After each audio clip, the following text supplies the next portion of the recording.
IT, and it's on behalf of the Cape Flood Compact. Mr. Doherty? I have two things. One, I want to thank everybody for their kind words because of and the nice things that they have said with regard to passing the light. The other thing is, I want to make it, it's very important, I'm not a member of the executive committee. You all know that, right? Yep. Thank you. You didn't have me Timothy Carroll. Okay, so now There's another person we can go back to the meeting, Tim. oh, nobody has asked me permission, sorry. Who are you? I'm John Carlton-Foss. Are you asking permission to videotape? I am. Okay, and how do you spell your last name? Carlton hyphen Peter? F as in Frank, O-S-S as in Samuel. Okay, John. Okay. And on behalf of whom are you videotaping? Myself. Yourself. Okay. Okay, so we have two videotape cameras running. John, I don't believe you videotaped with us before, so I'll just give you a reminder of our etiquette. You need to focus each time the camera on whoever's speaking. And also, I try to give us a break halfway through the meeting. You can't be videotaping conversations when we're in recess, okay? Okay, John. Can I focus broadly? Sue, do I have you on the line? You really have to follow the speaker, I'm afraid. So zoom right in on the speaker. Yes. Yep, Okay. okay. Hold on. That's the rest of the board. Thank you. Okay, we have several people participating by remote. Karen, can you read us the list? It includes Peter, I believe. Peter Cabana, Sue Ruby, and Timothy Carroll. And those, of course, are members from Martha's Vineyard. Okay. And so we'll now get started with our public comment period. A public comment period, we don't respond to public comments, but I'm quite willing to give any member of the public who's here, 3 minutes, but really just 3 minutes, to give their opinion on why they're here or what it is they want to say to us. Okay, someone from the public like to speak? Mr. Pawicki. Okay, timer starts. Hi folks, Chris Pawicki from the town of Brewster. I've had the chance to review the draft aggregation plan under discussion today. Among many things, it undermines important consumer protections embedded in the initial plan, and it represents a missed opportunity to put ambitious goals relating to reducing fossil fuel consumption, achieving electricity independence, and addressing climate change at the forefront of the Compact's agenda. Today you'll hear a lot of whys and hows about the specific changes being made to the original covenant between ratepayers and municipal officials as expressed in the current state-approved aggregation plan, which was developed through an exhaustive community-based outreach and review process. I'm not going to go into the specifics within the new plan because the clock is ticking, and I just want to make one thing clear. CLC is not voluntarily developing an updated plan, and is not doing so because the Massachusetts Department of Public Utilities asked it to. Here's the relevant quote taken from DPU's order in Proceedings 12-124. Municipalities, however, are required to submit to the department a revised municipal aggregation plan if the municipality seeks to deviate from its approved plan or due to changes in the law, regulations, competitive supply market, or other circumstances, the approved plan no longer accurately describes the operations of the municipal aggregation program. So DPU has ordered CLC to come back on the reservation to develop a new aggregation plan ensuring that the Community Choice Power Supply Program and other aspects of the Compact's operations occur within rather than outside the state's regulatory framework. So the real questions before you today are, will the Compact's future operations occur consistent with business as usual as captured in the revised plan, or will they incorporate all consumer protections as well as reflect community aspirations consistent with the original plan? Thank you. Thank you, Mr. Pawicki. Would someone else like to address the board? Kathy Sherman?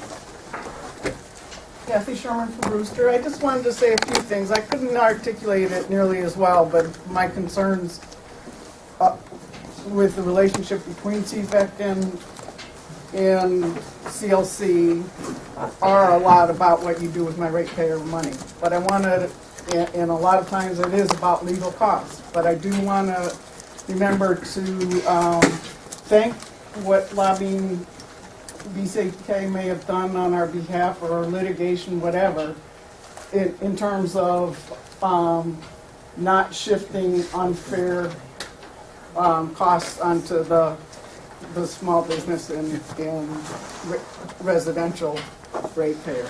My concerns are especially about the renewable energy certificates, because in Massachusetts they're extremely expensive, and that's not even getting into the issue of the SRECs that'll be generated by CVEC projects. And so my concerns are especially about appropriateness of how money has been spent, especially after CLC is no longer going to get 10% of the generation from the municipal projects, etc. I was not enamored of Brewster Wind, it's true, but that was a municipal project, and my concern was solely in terms of transferring ratepayer money to potentially litigate. And about the projects in general, I want them to have good environmental review, and I think that's fair. I'm also concerned that opportunities for PV might be lost to residential and other kinds of institutions and commercial because of the way the net metering cap is. I think that the incentives have done a tremendous amount to jumpstart PV, as evidenced by the fact there was so much in the queue. Last time I checked was 750 megawatts. And I think that'd be great to continue, but in a sustainable way. So I have the concerns about you representing the citizens in your town, the ratepayers in your town, the businesses in your town, and doing more things, perhaps like some communities choose to do solarized, like Wellfleet is going to do that. That's probably way more than my time. The other thing I wanted to remember to thank is that You just hit 3 minutes. all right. Cut it off at this point. Was in the energy fair, the way the middle schoolers were so professional in their presentation. And if you have more comments, you can bring them back to a subsequent meeting, Kathy, but there's no need to get everything in today. Okay, is there anyone else from the public who would like to speak? Okay, Ms. Green? Thank you, Dr. Flynn, I appreciate it. Can I ask you for the same courtesy before the clock starts running, that I can just submit this for the record, which is... Ms. Green, I want you to be really clear on this. When you say for the record, it's not a meeting document, because we're not using it at the meeting. It's an example of public comment. So our rules here are a little different from the county commissioner's office where you were this morning. So, I mean, you're welcome to leave copies, but I want to be clear it doesn't become part of the minutes, okay? It doesn't become part of the minutes, okay. So, so is it proper for me to then say that what I would like to, the public is requesting that you put on... Your time is moving along here. I think you should... So the clock is running, is that what you're saying? No. Okay, I mean, I just wanted to put the resolution 1306 and the special committee's report that was May 2nd, 2012, and to your attention, or I wanted to put that on the record as far as the comments, given the fact that you have an item on the Ms. agenda. Green, we're very aware of those things. We're very aware of their presence on the county site. I think we're good. Would you like to comment on an issue? Yes, I would. Thank you. Okay. Thank you very much. And also, too, can I ask you a question before you set the clock? Will you extend the same courtesy that the county commissioners did this morning? That Ms. if Green, it goes up you in notice the what middle, happens with the clock. in the We're middle polite. of a sentence, that I get to finish the sentence as a sign of respect and courtesy. Thank you very much, okay. So I'm Lily Green from Wellfleet, and I come before you today for two issues. One is the aggregation plan, and I really hope that that this process is slowed down. As Mr. Pawicki and Ms. Sherman talked about, I really think that it is a really important document that has been mandated by the DPU, Department of Public Utilities, and I think that it really is important to first, CLC takes an assessment of where you've been, where you're going, and bring back to the public, get comments from the public, from the towns as well, from the boards of selectmen and the towns, before you start down this path of the aggregation plan. Then after you fold that information into your plan moving forward, then you go back to the aggregation plan. I just think this is moving too fast without the input from the towns and also from the public. So I ask you to use good common sense. I know some of the people on this governing board, and I hope that you just think good common sense, that this is just moving too fast. The second thing is that the Assembly has taken its time to listen to the public, which I wish that you would. I mean, I really wish that you would listen to the public. You have unresolved issues. We would like some clarification, some transparency in these agencies as CLC and CDEC. And that comes from a concerned citizen. I'm a Barnstable County citizen. I've lived here in Barnstable County year-round since the mid-'70s. We're just asking for transparency and to answer our questions and to have us be heard. And I don't feel that that's happened. I don't think that my husband, who's recently deceased, felt that had happened. He came here weekend, meeting after meeting, he videotaped. I'm glad to see that you have a videotape going now.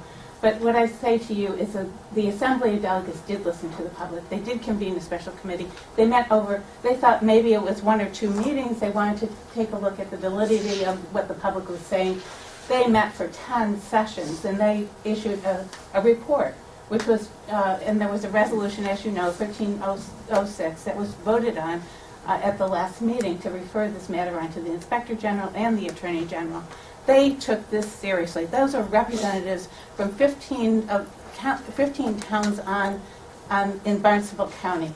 I mean, if they took this seriously enough, then I think that you really need to stop, look at this, use good common sense, and say, maybe there's some things here that we have to look at again. So Okay, thank you for your perfect. time. You finished exactly on a sentence point. I did. Very good. Okay. Is there anyone else who'd like to address us from the public? Seeing none, then I guess we move along to our agenda.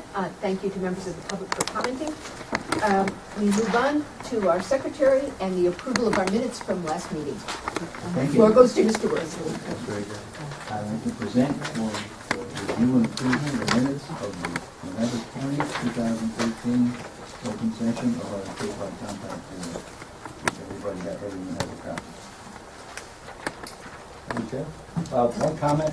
I might let Barry chair this part so you can Okay. give the comments directly to him and then chip back to me afterwards. Okay. On page 3, under update of aggregation plan, in the fourth sentence, Attorney Bernstein Attorney Bernstein explained that for many years the Cape Light Compact was the only aggregator, but now and continues. I guess I thought he said municipal aggregator. Be more specific. Oh,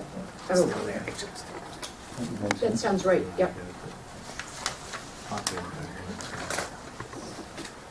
Any other omissions, Just, additions, subtractions? just for clarification, I was looking for where I was identified, I hear, okay. So although I was not present physically, I did participate under the remote participation. So I was counted as being present. Yes. Yep. That's by phone. Do you want that, anything other than that, Bill? No, that was an, there's no question about my participation. If there are no other comments on the minutes, I'll entertain a motion to accept them as edited. So moved. Do I hear a second? Okay. Second? Take a vote on that. All those in favor of accepting the minutes with those, with that addition, please signify by saying aye. Aye. Opposed? Okay, abstentions? Okay. I abstain because I haven't had a chance to read them, I'm sorry. Oh, okay.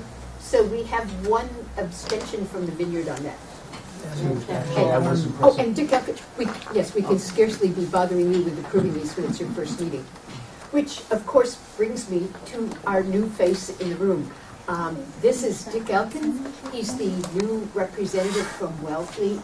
Kathy Hubby has moved to Yarmouth, as all good people do, and become ineligible to represent Wellfleet.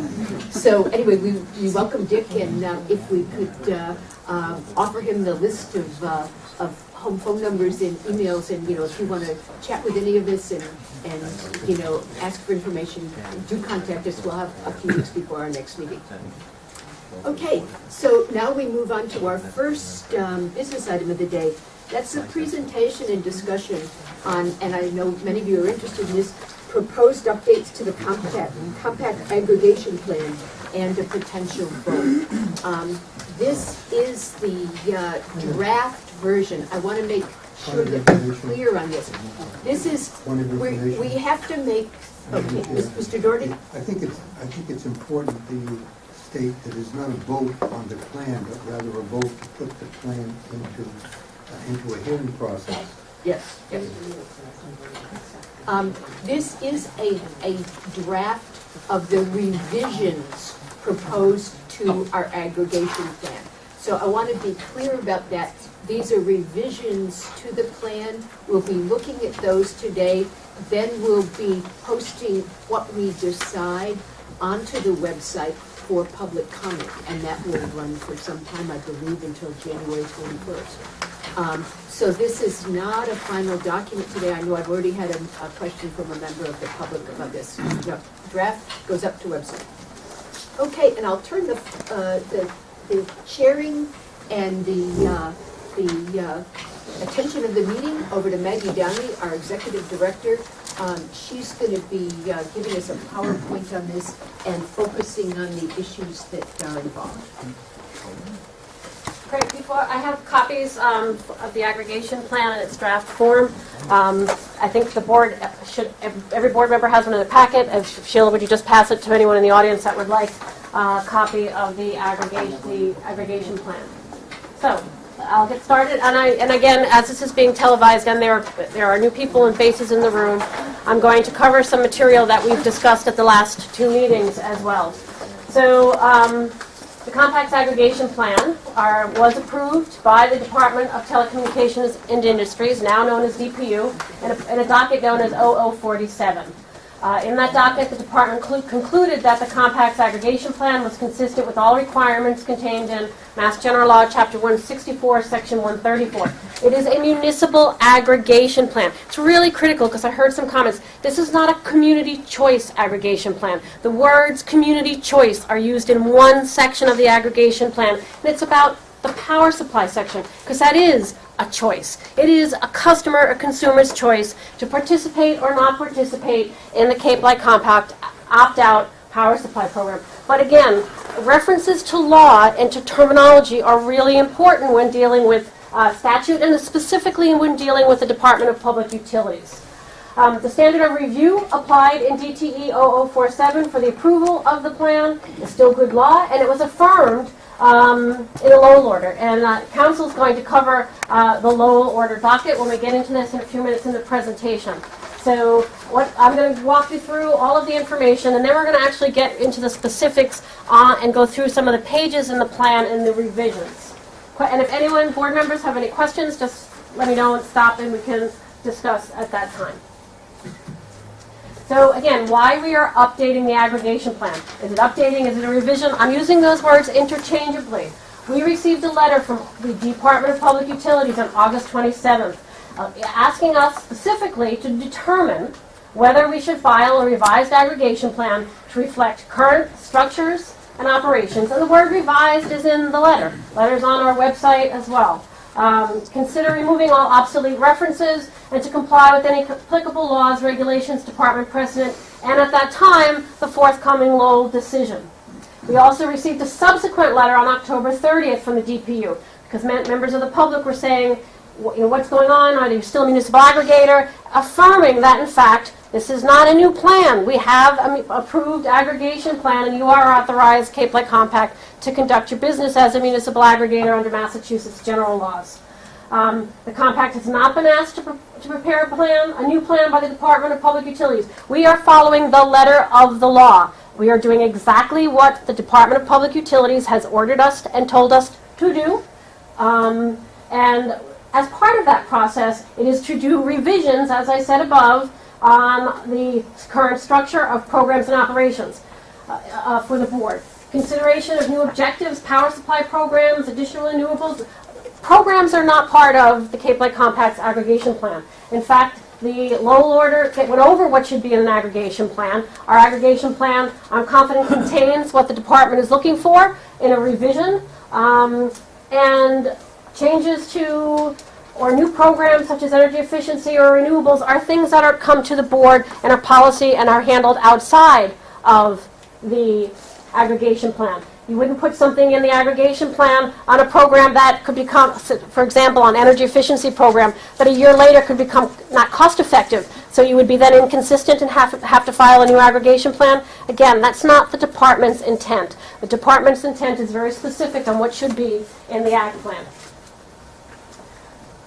So this is the Lowell order, and I'm going to actually let council cover the Lowell order and these slides. Only because it's important. It's important to get it right and to understand what the Lowell order is all about and what was in that decision. I'm going to do it from over here if Sure. it's okay with everyone. All the board members have, and it will be on the website, a copy of the Lowell order. They also have a memorandum that we provided. The Lowell order is I think very, very clear. And that memorandum, I understand, is also going to be released and put on the website and is available to anyone. Now, you have to have a little bit of context. In this Lowell case, which the department knew about when they ordered the compact to consider revising its plan. And I had a number of discussions with the department's general counsel and the hearing officer, Jonathan Goldberg, who is going to handle this matter, about what they were looking for. They called in late August, as you know, we discussed this, I think, at the governing board September meeting, and they called in late August. They said this letter was being released and what they wanted us to do. And then in October, as Maggie said, they affirmed that the compact would continue to operate as it had, notwithstanding this process. The Lowell case was a litigated case. The Attorney General challenged several aspects of Lowell's aggregation plan and said that the department should look at the mill adder that was proposed to be charged by a broker, Colonial, who is administering aggregation programs for a number of other towns, and should look at the rates and a series of issues that the department hadn't previously looked at.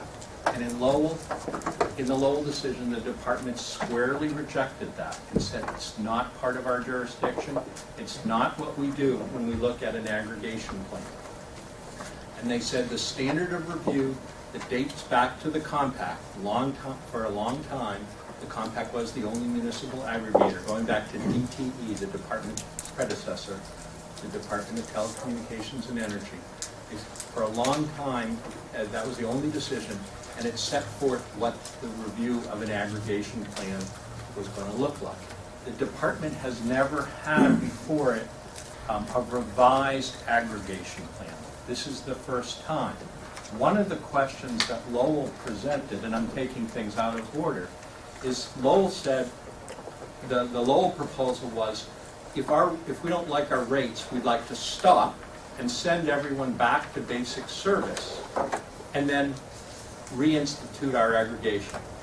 And the department said, You can't do that. If you stop your universal service power supply program and later want to resume, you've got to file a new aggregation plan. So they made clear, that's, in the compact's case, the compact has continuously administered a power supply aggregation program. At first it was, with the department's permission, it was a pilot aimed at a subset, those customers on the old default service at the time. There was also standard offer.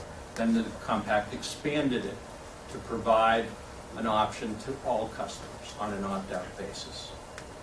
So in the department standard, once again, they said we want to make sure that this is the standard with respect to an aggregation plan in the first instance, not a revised plan. We want to make sure that you've got all your approvals, that you describe all the components in the statute in Chapter 164, 134A. We want to make sure that you've got universal service and reliability and you treat customer classes fairly. We want to make sure that you comply with all our regulations. We want to make sure that your opt-out process of informing customers that they're going to be switched is in conformance with our regulations, and that people or businesses have the right to opt out at any time without any kind of penalty. The department also, they approved the plan there, despite the challenges to the mill adder. In the Lowell proceeding, there's no proposal, at least right now, to provide energy efficiency services. The compact continues as the only municipal aggregator that provides an energy efficiency program. And in fact, what's happened over the years is that there are a number of new statutes and extensive regulatory law for energy efficiency programs. It's separately regulated. The compact's aggregation plan addresses that. But as I think most of the people in this room know, the compact has to submit, along with the other program administrators, which are electric companies and gas companies, they have to submit 3-year plans to the department, updates. There's a whole process, an Energy Efficiency Advisory Council. It's an extensive process that the compact has no control over and complies and devises a plan, brings the plan to this board in conformance with that. The DPU in the Lowell case said we want an annual report on your aggregation, and you'll see when we go into the proposed revisions to the aggregation plan that there is a proposed provision to deal with that. The information they asked for is information the compact is providing anyhow now to the Department of Energy Resources, but we included some language to conform with that. The department asked us to look at the Lowell decision and make sure we were consistent with it. And then they included language about when you have to revise your plan. And the language about when you have to revise your plan comes right out of the letter that was sent to me in August. And the department didn't say, do this, do that. The department said, we want you to look at these things. We want you to eliminate confusing references to standard offer, to Commonwealth Electric Company, the things that no longer exist. We want you to make sure that the way your description of how your power supply program works is accurate and up to date. We realize there have been a lot of changes in terminology, and the compact over time has grown. And they also said, we want you to follow the guidance from the Lowell decision. And we didn't know whether the guidance was going to affect the mill adder, or was going to affect the rate setting, the contracting process. The department said, no, we're not getting into any of those things. But we were prepared to look at that. The way the compact came together, going back, and then I'm going to turn it back to Maggie, is the compact, just some history, in the late 90s, went to towns, first in Barnstable County, and they asked the towns to join. And every town passed a town meeting vote, and every board of selectmen then agreed to enter into an intergovernmental compact pursuant to a different statute that gives 2 or more governmental bodies, they could be at the local level, they could be county, regional school districts, the right to join together and set up a governance structure and a contracting structure. Dukes County and the Dukes towns joined a couple years later, 1 year later. And they approved things in a similar fashion. the governing board, through the intergovernmental agreement, became the entity that administered the aggregation program. And the Department of Public Utilities has been well aware of that. The Department of Energy Resources has been extensively consulted. But that's, in fact, what's happened over the last 14 or 15 years since the compact first went through the process of preparing an aggregation plan. There are many issues that the board might at some date decide it wants to take up with respect to its programs and power supply and whatnot. But this plan, as Maggie said, and what's before you, directly responds, and DOER has agreed that the process that is being undertaken now directly responds to what the department asked us to do. And this is the necessary process to prepare revisions and then to present them to the Department of Public Utilities for its own process, that it will later decide to review those plans, to review those changes to see if they're consistent with what they asked us to do. Maggie, you want to? Thank you. Any questions for Jeff before I keep going? It's a long order.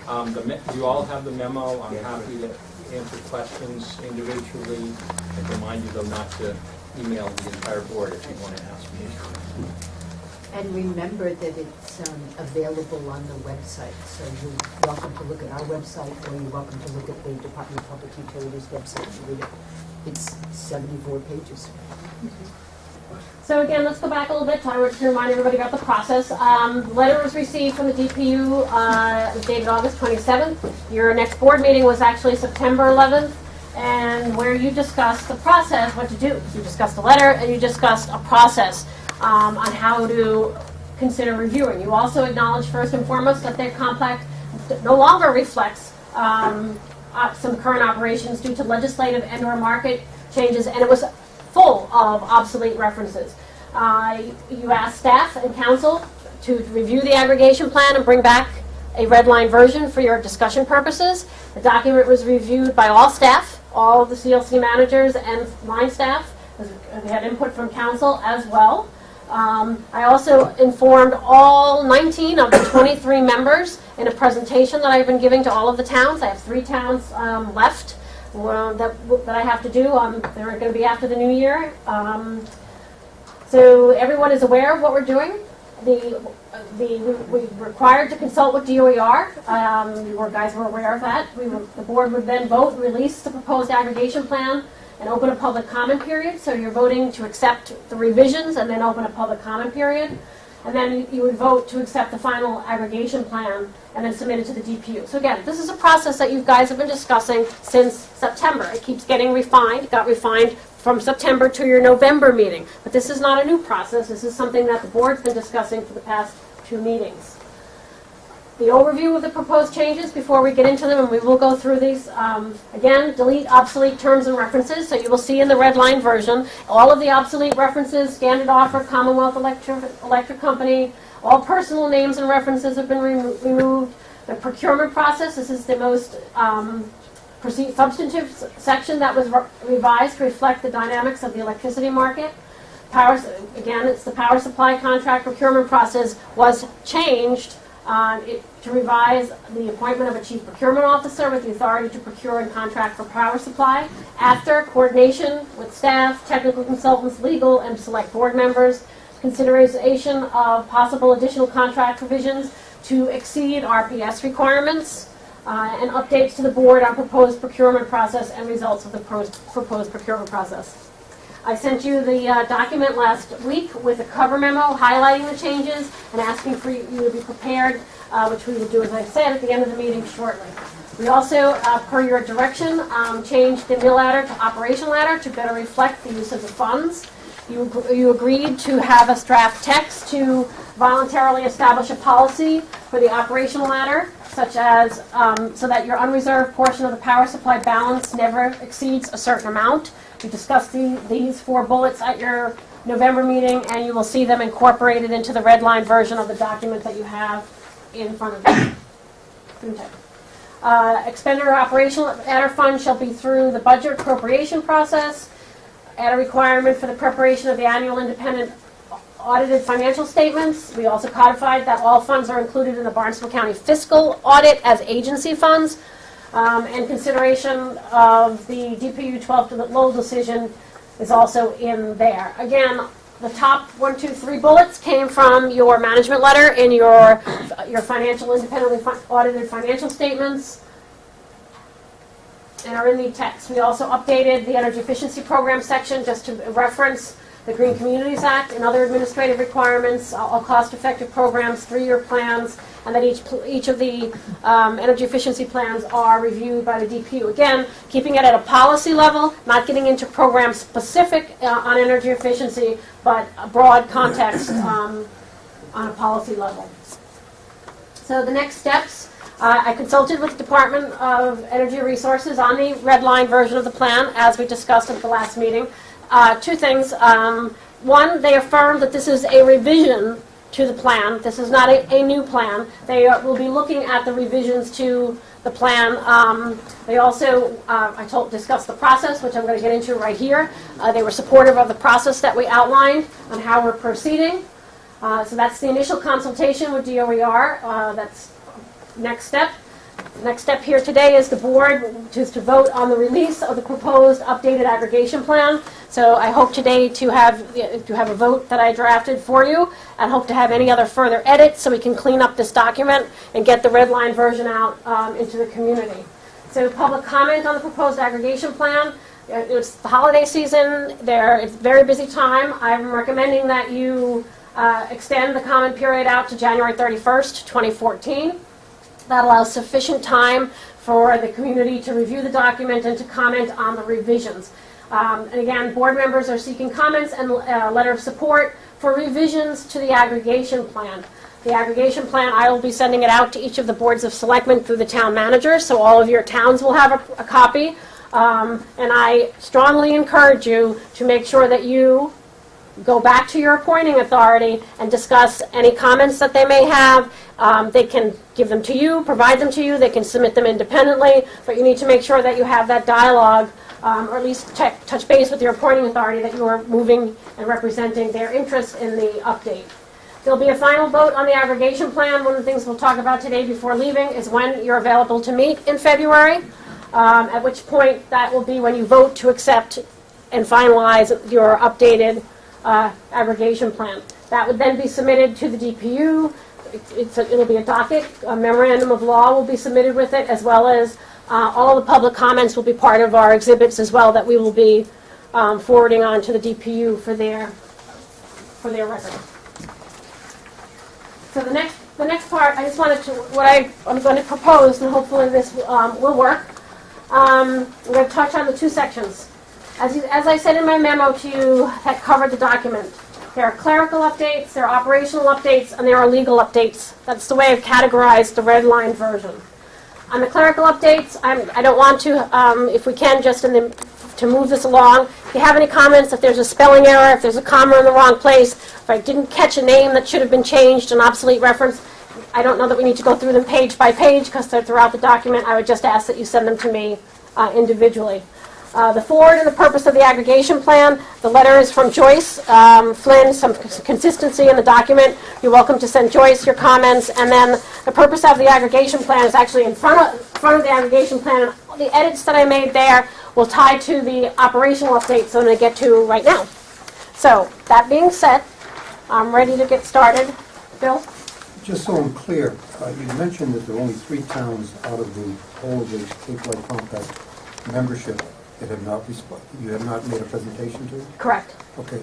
Of the towns that you did make a presentation to, I presume that it was to the elected officials of that town? Correct. Okay. And in that presentation to the elected officials of each of these towns, was there any comments that took exception to any of the language that was in there, or had questions of what I would call a negative point of view with regard to the understanding of what they, as elected officials in their towns, in addition to the representatives on this board, would say that would impede this process of going forward? The presentation was a very, very broad overview of many things. Relative to the aggregation plan, I addressed the letter we received from the department and that the board had discussed it in September, and depending upon when I was in front of your board, we may or may not have discussed it again in November. So I would ask, I did not receive any negative comments back from any members of the Board of Selectmen and/or Barnstable Town Council, but if you guys want to weigh in, you were there as well as I, please do so. I think they were very supportive of the process and appreciated me being there. Okay, and just one final follow-up.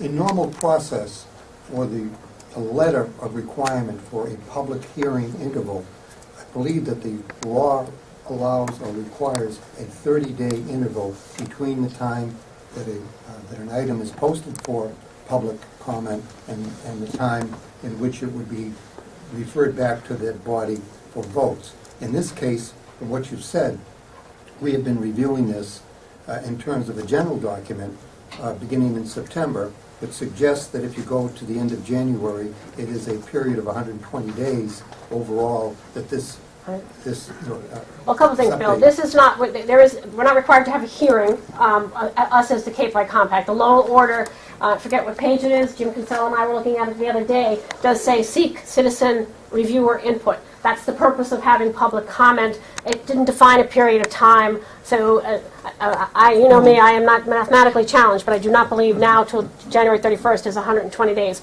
So it's maybe I'm talking about from 45. September 1st. He's talking about the Oh. time that we have considered some of these issues. This, Bill, the process though here, the department will decide when it's filed what process it wants to have.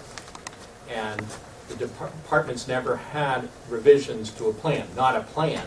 They've had many plans now. But as Maggie just said, there was no requirement whatsoever in terms of the specific of putting things on the website, of soliciting how many days. This is a process that is before the board to adopt and as a follow-up to what you adopted in September.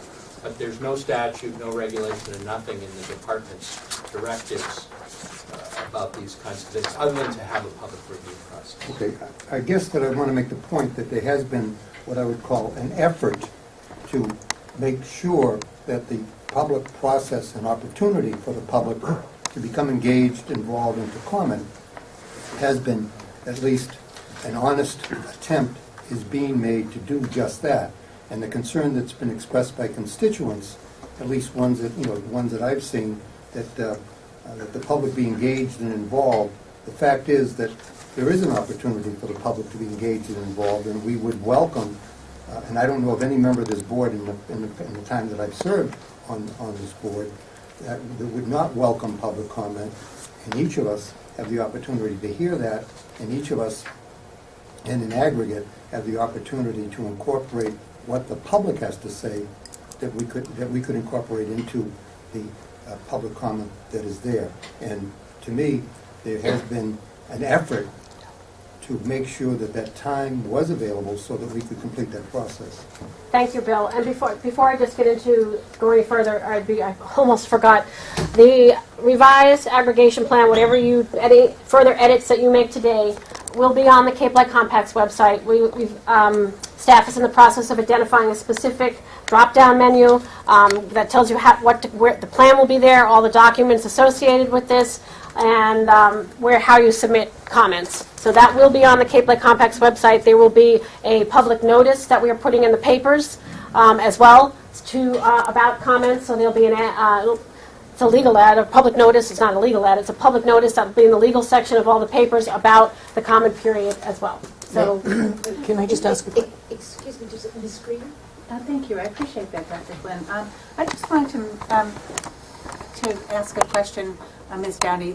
Is Wellfleet one of the towns, the three towns, that you have not visited Correct. at this point? Yep. So it's Wellfleet, Truro, and Dennis Yarmouth, is that? They've been through Yarmouth. Yarmouth and Dennis are Okay, so- Dennis was already, Dennis we didn't go to because Brad was just there on his own. So last evening at the Board of Selectmen's meeting, the Board of Selectmen in Wellfleet and the town administrator didn't know about this. This is Yeah. totally out of order. If it was a question about how to access the thing on the website, but we can't get into these discussions that are off our agenda. I mean, I That is just not an wanted, agenda item. well, as she's talking about this, I just wanted I mean, you're talking about the towns and the boards of selectmen and the town administrator, but we don't know anything about it in Wellesley. Out of order. I She's going to apologize. all 15 Cape towns, she's going to all the vineyard towns. I'm jealous she hasn't gotten to my town yet either, but there you go. Okay, Ms. Sherman, did you have a Very question quick. relevant to this? Yeah, will this presentation be on the CLC site? Yes, all of our presentations, our board packets are, and have been for the last 1 or 2 years at least, are always on the website under board packets. So I'm going to keep going because this is a process. As I said, I haven't finished the review. There are towns that I still have to get to. There are 3 towns. A letter will be sent to all of the town managers about the aggregation plan, and again, all of the board members have been aware of this. I can't stress enough the importance of making sure that you communicate back and forth with your board of selectmen on this issue. So, I can't help it if a board member was remiss or wasn't available. I know Richard is now the Wellesley rep, and I'm sure that Richard will have many conversations with his boards of selectmen and his appointing authority on these subjects.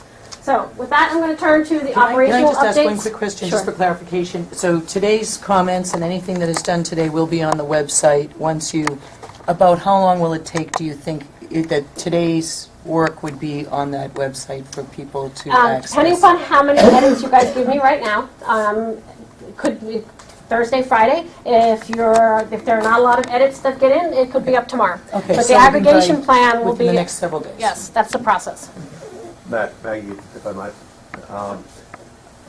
given that we've been painted, I think inaccurately, but somewhat successfully as kind of an insular organization, I wonder if there might be a more comprehensive plan, than a communication plan, than the one you've already outlined. It's always, more communication is always better than less. And I guess a related question is there any sort of deadline that's being imposed by DPU? A deadline? No. There is no deadline other than wanting to move this along. We have an existing operational plan that's been confirmed and affirmed. So the process is your process. So Brad, if you have a suggestion, I'd bring it to your peers and let's incorporate it or accept or reject anything that we've just discussed. Again, this is the process that we've been discussing at the last 2 meetings. Doesn't mean it has to be the process that it ends at the end of this meeting. So keep that in mind as you move to vote to adopt it.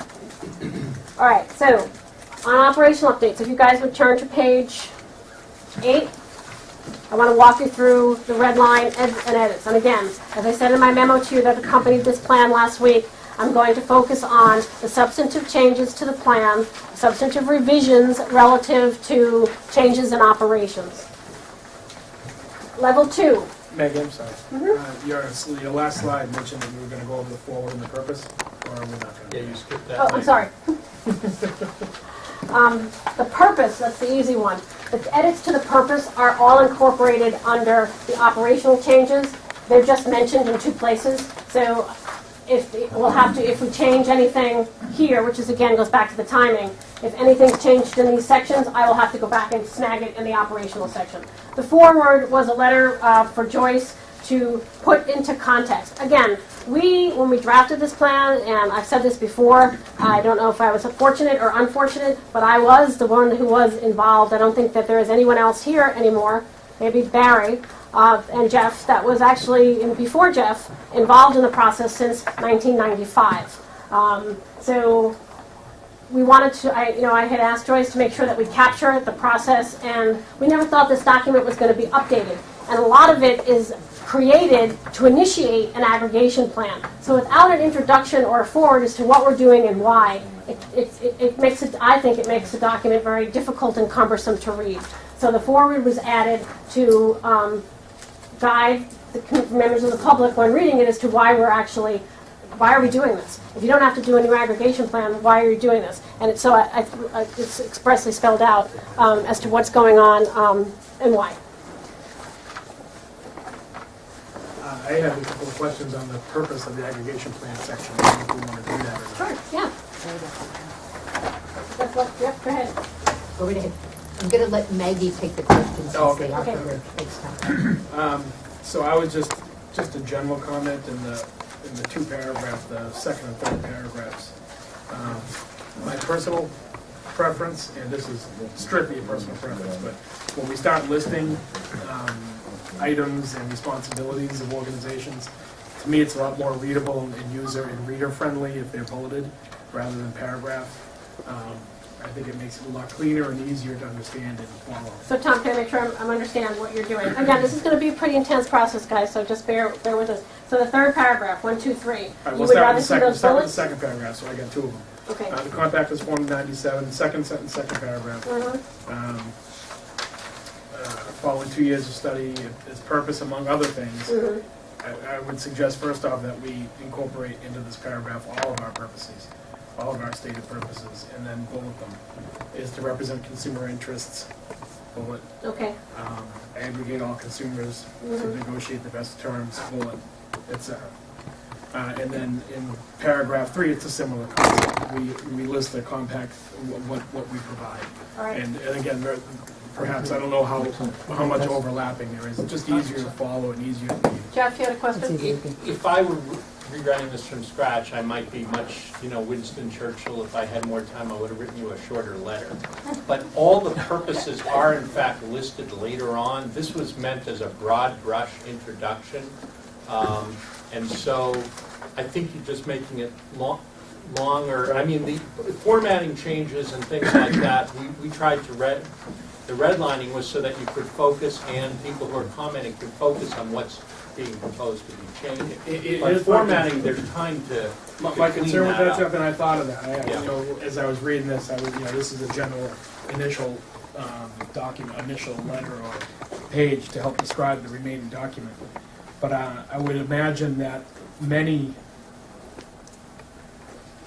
executive level reviewers of these documents tend to read the forwards and the executive summaries and then glance through the detailed documents. And I'd hate for them to do that and get a misconception of what our purposes are. No, pages Was nine- that Yeah, well, maybe- delicately stated enough? Yeah, but maybe a cross-reference, because pages 9 through 10 list them. It's just going to add, it's going to make this very long.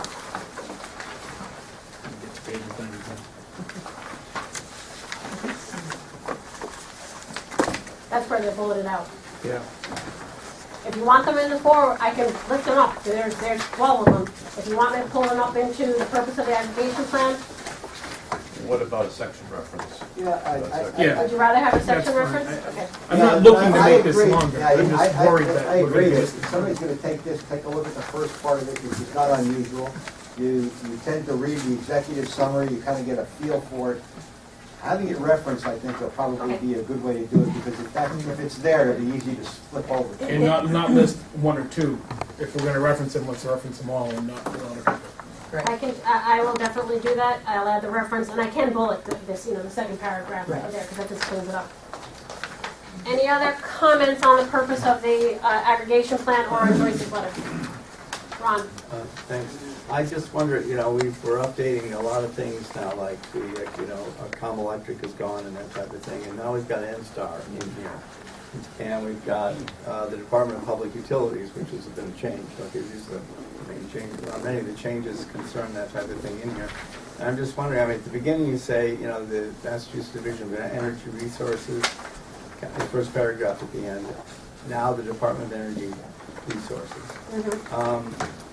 It says now the department, maybe it should say somehow currently N-Star or something. I don't know exactly how to do it because it can quickly become obsolete if N-Star changes its name. It's actually now Northeast Utilities. Well, They're except doing N-Star is business. still, I see your point. Yeah. The view, and when you get to the section that deals with further updating, is I don't know that the department would have asked for updating if there were just a few obsolete references. I think it was a number of things that led them to do that. Yeah. And there's a section that deals with when there's going to be further updating, but you're right, there are terms here that Will be gone. that will be gone. Right. But, so I'm just, if that's the way it has to be done from a legal standpoint, then that's I what guess we do, but- we joined this to do good in the present, but we have to be aware that the world changes every year, and our language will Well, one way around that might be to come up with a definition, regulatory authority, and then in the definitions list, define that as the authority currently in It's not. the regulatory agency. And, Once a year. utility currently, whatever. I'm joking because That's how there's it's done too many in other regulatory authorities. Right. I mean, the statute references those, that's why they're in there. Frankly, I would ask that maybe you reference that in Joyce's letter, and just, acknowledge that terms are going to change. Oh, sure, make my letter longer than a one-pager. It can be a sentence. Shrink the font.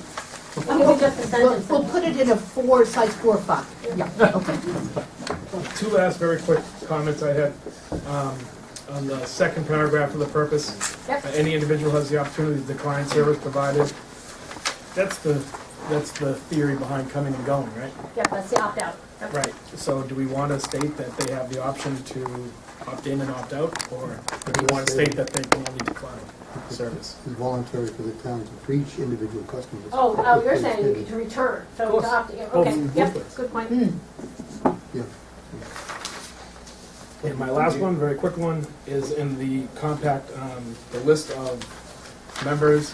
Yep. You have member towns as the category, and I believe, I hope I'm not mistaken, Barnstable County is a member, correct? Yes. Barnstable County is a member, but Barnstable County and Dukes County are not municipal aggregators. They don't have any authority. They are members of the compact for the purpose of governance, but they do not have the ability, because they don't have any statutes. Right, under Mass, when you go back to chapter 164, section 134, it doesn't allow regional entities to be a municipal aggregator. It's expressly authority to cities and towns. It was really specific to selectmen and town council. It was pretty much a slight towards the county. All right, so, but no, I apologize, but this is that's the purpose of this meeting. That's why your agenda is very light. This is the only thing on your agenda. Well, we appreciate that kind of attention to detail. So, anything else on the forward or purpose? If not, I'm going to page 8. I'd like to make one anecdotal comment on page 6. At that time, there were 3 selectmen who had selected themselves to be on the Cape Light Compact, and 1 county commissioner, who were the officers at that time. Yes. All right, page 8, level 2. We've added the language, and this goes back, this whole section on level 2 ties to the section, the procurement section, but it needs to be consistent. Based on the existing authority provided by voters at town meetings, the Board of Selectmen and Town Council may act through their appointed board members on program and policy issues and contract recommendations. They also approve municipal contracts negotiated by the compact. Added that in because that's actually a second contract that requires their approval. And again, this is further detailed in the next section, but are there any comments? I just wanted to draw that to your attention that it was added. Just to say, they refers to the Board of Selectmen. Yes. Board of Selectmen and Town Council. Richard? I have a comment on level 3, actually. Yep. I get nervous when somebody says the website will contain something significant like the board structure, because the board structure should be in this kind of a document. I'd like that sentence to begin with the list of current representatives, because that we all understand will change constantly. But the board structure should not be defined by a website. Okay, so you would like me to strike, just have it say the list of current representatives available on the website? Right. Okay. Anyone? Don't? Ron? Again, coming back to the they, I mean, maybe it should be more specified, because it also could refer back to board members. I can say council and selectmen. Whatever, just repeat that there. Yeah.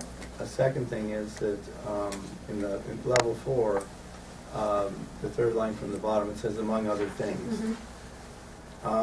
Maybe we should list everything and then say something like there's an option to add something, but as a board with board approval. In other words, among other things is kind of I'm not sure exactly. Doesn't have to try to capture the changes. Includes, implies there could be other things. Right. So actually. Well, these are the main things, and among other things was added to imply just what you said, that there might be other things from time to time, but that there wasn't anything major that wasn't already captured. You can take it out if you want. Want it in or out? What? Well, I think that it could be something to the effect that through board approval, there could be things added. or Excuse me, something like can I that. ask the member from IT? I think someone's trying to return to the room. Thanks. Is the door locked? Okay. So, I'm not sure, Well, unfortunately, we're smithing by committee, it becomes kind of cumbersome. But if the intent is to, let's say, to include, but not limited to, these things, I think that your phrase, among other things, but not limited to, depending upon board approval, might cover that. So did you? So what did you change? So, among other things, contingent upon board approval. Among other things, which might also include, you just said something else after that, I said, among other things, contingent upon board approval, will include. Right. Oh, you said among other things, but not limited to these things and any, according, yeah, so it's not limited to. Contingent upon board approval. Yeah, right. Well, if you want to be accurate, actually, since this is talking about what the county is providing, it's not just board approval, it's the fiscal agent. right, it's the fiscal agent makes the decisions. Because the board could approve something, but the county could refuse to provide it. Okay, well, This doesn't address that now, but if you add contingent upon board approval, I think you need to address both ends. It was just meant to explain to people reading this what the types of services the county was providing. How about you say, get rid of among other things, because that seems to be the issue, and just say includes, but is not limited to, and list them. Much better. Okay, any other comments? If not, I'm going to go to page number 9, level 5. And again, this is where you start to see what I consider the most significant changes, because it's changed from what was originally proposed on on our operations. Two things: the board voted to approve. You amended your intergovernmental agreement to appoint a chief procurement officer appointed by the board. And the reason that you did that is that initially we weren't sure how the competitive markets were going to evolve, and we originally, even though your first contract template was approved by selectmen and was submitted as part of our filing, when we get power supply pricing in, as all of you know, they are only valid for that day. So approval of the member towns was not possible, and how you adapted to that was by appointing a chief procurement officer and having members of the board work with the chief procurement officer, power supply staff, consultant, and legal counsel on your contracts. So this section here is our draft to incorporate that process. Comments? David? Maybe it's a broader statement. Chief Procurement Officer has a designation found elsewhere in Mass General Law under Procurement Laws, Chapter 30B. And much of our power supply bidding doesn't necessarily fall under Chapter 30B. So are we using a term here that is going to kind of create an idea that this Chief Procurement Officer has a definition elsewhere, and that leads to this being compelled to bid, being compelled to follow those rules? I don't think so, if I can We are governed by 30B, but we Right. have an exemption. Exactly. You appointed chief procurement officer just like other governmental entities do, but then 30B goes on to say, and also 134A, that you don't have to go through, the typical 30B processes. But you have a 30B process, which is 133 for power supply and certain energy-related activities.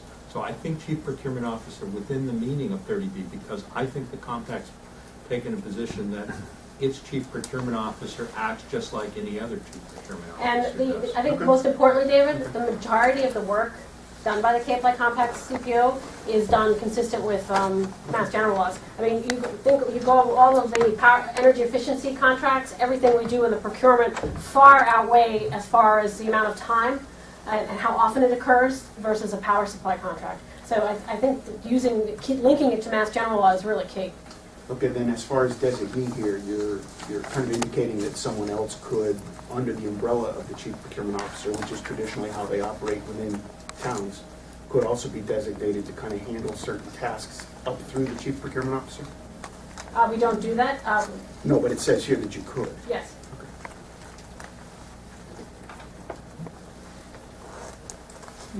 Any edits on this section? Comments? Well, where does the executive committee fit into this operation level? On the executive committee? Yeah. Just by... I see no mention of it. They don't have an official role in here. It has always been, by chance, some of the executive committee members had the experience in power supply purchase. It might have been those that worked with me, but it isn't the executive committee function. I look to the board. David might be involved in the next procurement because he has just done something very similar for the town of Barnstable. It might be Fred because he's been involved historically, and Barry Worth in the last 7. But it isn't an official committee. It's based on, remember, the process that we've had is I ask for volunteers who have the time, number one, because it's a lot of meetings, a lot of negotiations, the time and the expertise to work with me and assist in the review of the bid documents. Could it be said that you create an ad hoc committee that responds based upon? No, because we've had this discussion, Bill, and if you remember, it's the chief procurements under the statute you would buy. So right now, on everything, if I'm buying new VHDs, variable frequency VFDs, VFDs, and we have an RFP out, I might ask facilities to work with me on it because they purchase them all the time. So it's who's the expertise, and I would recommend that you leave it like that. And remember, this is not a process as a CPO you ever want to do. I am at the CPO now. Who knows what could happen years down the road. The more people you have involved in the process, the better you off, the more defensible it is. It doesn't just become, oh, it was so-and-so behind closed doors making decisions.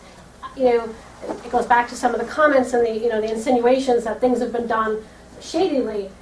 So that's you're not only accusing the CPO, you're accusing the 9 other people that were involved in this process. It gets a little ridiculous. Go ahead. Well, I'd like to say that the RFP process that's outlined in 30B actually encourages the chief procurement officer to seek out and appoint an evaluation committee. And the training from the IG's office has always been that you reach out to the public or experts to help you evaluate those proposals. So I think since we've kind of established that 30B in general is going to kind of govern how the CPO operates, it does fall right in line with selecting people individually based on the procurement exercise you're going through. I'd also like to comment that it seems appropriate to use the members of our board as the first resource that we return to. Which is what we've done in the past. But The chief procurement officer, is there a warrant associated with that? In other words, in federal? A bond, you mean? Yeah, like a No. bond or a warrant? Or they have to be warranted to be a contracting officer?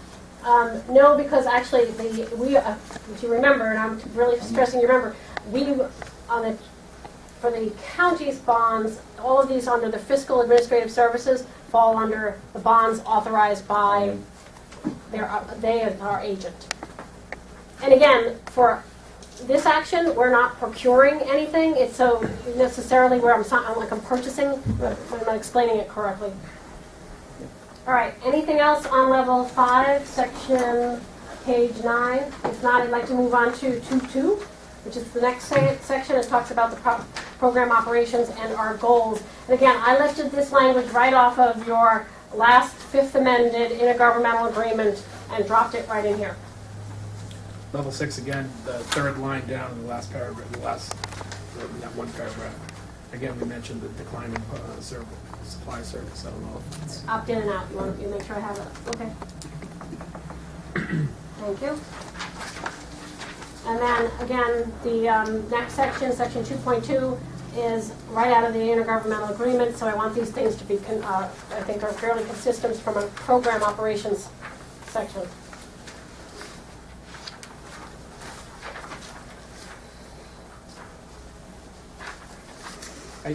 I have questions, general questions regarding the IGA versus this, and then how often now this is going to be updated, and versus the IGA, and what the role they each play, and who they're going to. I don't know if this is an appropriate time for that kind of question Actually, or we're not. going to get to revisions. That's Jeff's, Okay. because it's a That might legal be issue. better there. I'll let him handle and as well. So moving on to 2.3. This is the next big section. This whole section, programs of the compact, is significantly, again, this is the biggest red line. It's all about the procurement process on pages 10 through 12. This is where you see community choice power supply program. And I made the edits to reflect the process that we have been incorporating now.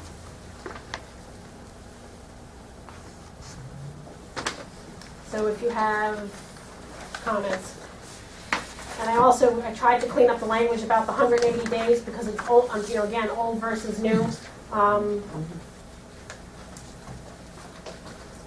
Any edits, comments? And again, this is not your only time to review, to make edits as you look at this. I mean, I know you read it over the last 5 days, right, and have it memorized. But you also have more time to make comments on it as well. But I just want to get this, the goal is to get this out and to the community as soon as possible. Yes, Bill?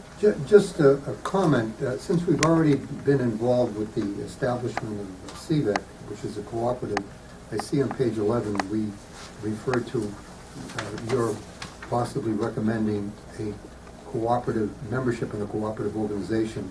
Is that suggesting you might establish or might recommend to the board that we establish an additional co-op? This is item 1. Is that one of the? Which line are you exactly reading from, Bill? We're reading item 1 on page 11 in the second paragraph.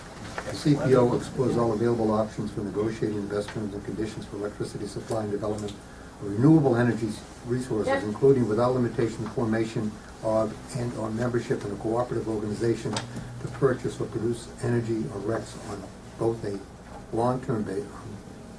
That language has been added to reflect the existing relationship you have with the Cape and Vineyard Electric Cooperative, and it goes back to the founding purpose of why you formed or did the whole study on forming a cooperative. It's because your goal was to do wholesale long-term energy contracts, and you've got that disconnect as a municipal aggregator operating in the retail world. Okay. Now, I would say that it wouldn't limit you, but it's not anyone's intent that I know of at this time. Okay, I just wanted to be clear that, that we had entered into that, because of the, and that language was not in the original one. I remember that when we did the risk assessment for establishing the level of manageable risk with regard to the establishment of the Cape and Vineyard Electric Co-op, it had to do with questions that were asked by the chief, by the CPO at the time, as to whether or not this was a useful thing to pursue. But it's always been my understanding that the Cape Light Compact at some point would look for opportunities to establish some type of a entry into renewable energy as well as wholesale aggregation as opposed to the retail aggregation we started up to begin with. But only through a cooperative, because you have to change the law for the Cape Light Compact to get into a wholesale agreement or get other approval by. And that indeed is the justification for us becoming a member of the Cape and Vineyard Electric Co-op as opposed to forming a separate cooperative from what we've already established. Okay. So again, I'm trying to capture as much as I can of our existing operations and structure. Any comments, edits before we move along? Well, this kind of leaves it open that we could look at something else in the future also, which is fine. Is the way that it's worded, does it limit, it looks like it limits you to one cooperative. Is that something that you want to look at? There's an indefinite article. I don't think it does. Okay. Sorry. Steve? Under just 2.3, There's no mention of municipal power supply for municipal rates. That was back in that other section, because that is under the jurisdiction of your selectmen and/or your town managers, not under the jurisdiction of the Cape Light Compact Governing Board. Can I just make one point? Activities that you conduct that do not involve municipal opt-out aggregation are not here. They're mentioned in the intergovernmental agreement, but you can choose as an intergovernmental entity to conduct other activities that the individual members could have conducted and agreed to part, but that's not subject to the aggregation plan. So the opt-in municipal contracts, while they're referenced here, are not under the jurisdiction of the department pursuant to Chapter 164-134A. Okay, you're referring back to the intergovernmental agreement. Is municipal rate mentioned in the intergovernmental agreement? I don't think it would be. No, but it wouldn't, no. Well, it's not per se, but it's the notion of providing opt-in and other products is mentioned in several places in the intergovernmental. Remember, the municipal, again, the municipal load is not part of the Cape Light Compact's aggregation plan, as Jeff has said, and it is subject to a totally different procurement process, and it includes other entities. There are 52, Stefan, where are you? There are 52 entities that participate in that RFP. It's an RFP, and it's an RFP totally separate from us. We let you know, obviously, we've talked about it, but that RFP process is guided at the direction of the towns, who asked us to do it on their behalf. That was my question. Okay. The next section of the document is the statewide. Again, it's called the statewide 3-year energy efficiency plan. We just put in the citations, trying to make this consistent with the existing changes in law, Green Communities Act, and regulations. And so there is a big picture reference to our energy efficiency program. Before we go on to that, I just had a couple more points above that. And maybe it's in the first paragraph on page 11. It says, since 2004, compact CPOs since 2004 have been in substantially the same form as the contract. And in substantially, what is, and then is the next sentence clarifying what it means, the substantially? Substantially the same form as the contract approved by the department. Right. Right. So at the request of the compact members, the compact also... That's a different point. That's a different point. That's the municipal point that he was just referencing. So when we submitted in 0047, we submitted 3... I don't think it was 0432, which is referenced. We submitted 3 forms of contracts that were negotiated with particular suppliers. The department gave broad authority and said, as long as you use a contract that follows those forms, you can use it. And in fact, every contract that's been done since then has been consistent with that. In the Lowell case, the department went further and said, we don't even want to look at contracts. That's up to you, aggregator. But the compact has used that same form of contract again and again. So, does that need to be clarified a little bit, what it's meant by substantially, or is that, I'm not sure, to me, I don't know what you just said makes a lot of sense, but if you have a better way of saying it, okay, I'll think about it. Okay, but the point was, they're not exact, but but in all the important factors, they are the same. Right. Okay. Well, and there's latitude. Right. And in fact, the departments, we may have said that in the filing and the department's decision. I'd have to check. We may have said substantially the same form. Okay.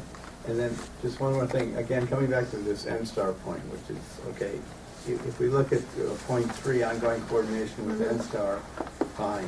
Then we go down to the next paragraph, and it says, service offered by NSTAR or such other competitive supplier.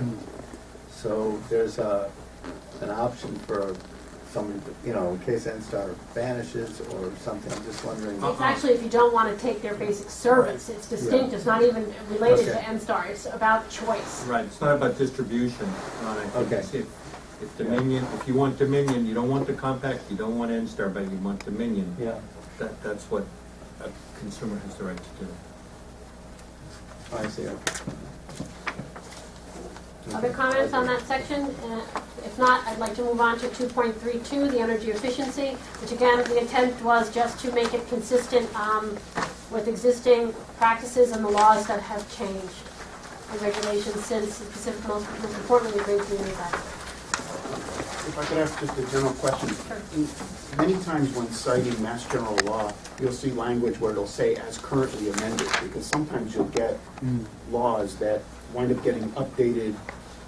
And is it kind of presumed or assumed here that that's what's happening? Or do we need to indicate that we're going to continue to comply with the laws as they continue to change? I would think the former, what you just said, so we can add language that makes it noted as amended. Is that the kind of thing that maybe in the forward, you could put a comment that would say, it's assumed that, the laws here will be complied with as amended, so that you don't have to keep going back in to fiddle with this? I think the question will be answered once again when we get to that last section. The department's not, if there were a significant change in law that required you to come up with a formulation and change something, the department might expect a revised plan. But if there's a change that says no longer, you have to get 2% as opposed, or 4% as opposed to 2% compliance with RPS, I don't think you have to change your aggregation plan to add that. All right, as long as I understand that. I'd like to suggest, we're moving right along, but I'd like to suggest a 10-minute break at this point and then coming back. Does that meet the feeling in the room? I think we might do better. I am aware that we're going to lose the representative from Dennis at 3:30, so now is our chance to tie him to a chair so we can't go. Just, could I make one comment before we break? So Maggie put to me the suggestion that I come up with some suggestions for additional public outreach, and I think I've offered my rationale for that. I think it's sensible, given where the compact is at, to try to be as forthcoming and as public in all of our things right now. I have absolutely no doubt that this will be met with a huge amount of public indifference, save for the people that we normally see Glad you're breaking my heart. at these things.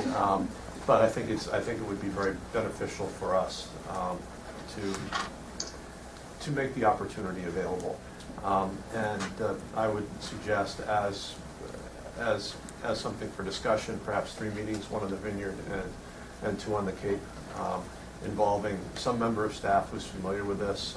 I know it would take me months to get as familiar with this as Maggie is right now, and I would not do as good a job as she does. So if there were a member of staff available to do that, I think that would be outstanding.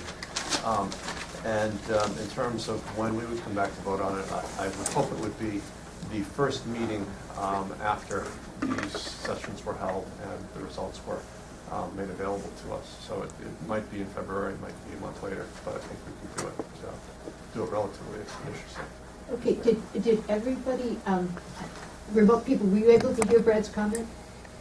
Yeah. Okay, we'll be taking that on board then when we put together the motion on this aggregation plan, because you're speaking specifically about the aggregation plan, right? Yes. Yes, okay, just wanted to make sure. Thank you, Okay. and I appreciate the opportunity to articulate that. Okay, thank you, Brett. Have a good holiday. Madam Chairperson? Yes? Is that Tim? Yes, Peter. Peter, I just want to let you know that I will have to leave at 4:15 because I have a prior commitment with the Dukes County Commissioner, so I just thought I would inform you of that. Oh, okay, I appreciate that, Peter. We are about to take a 10-minute break. So, 5 minutes. okay,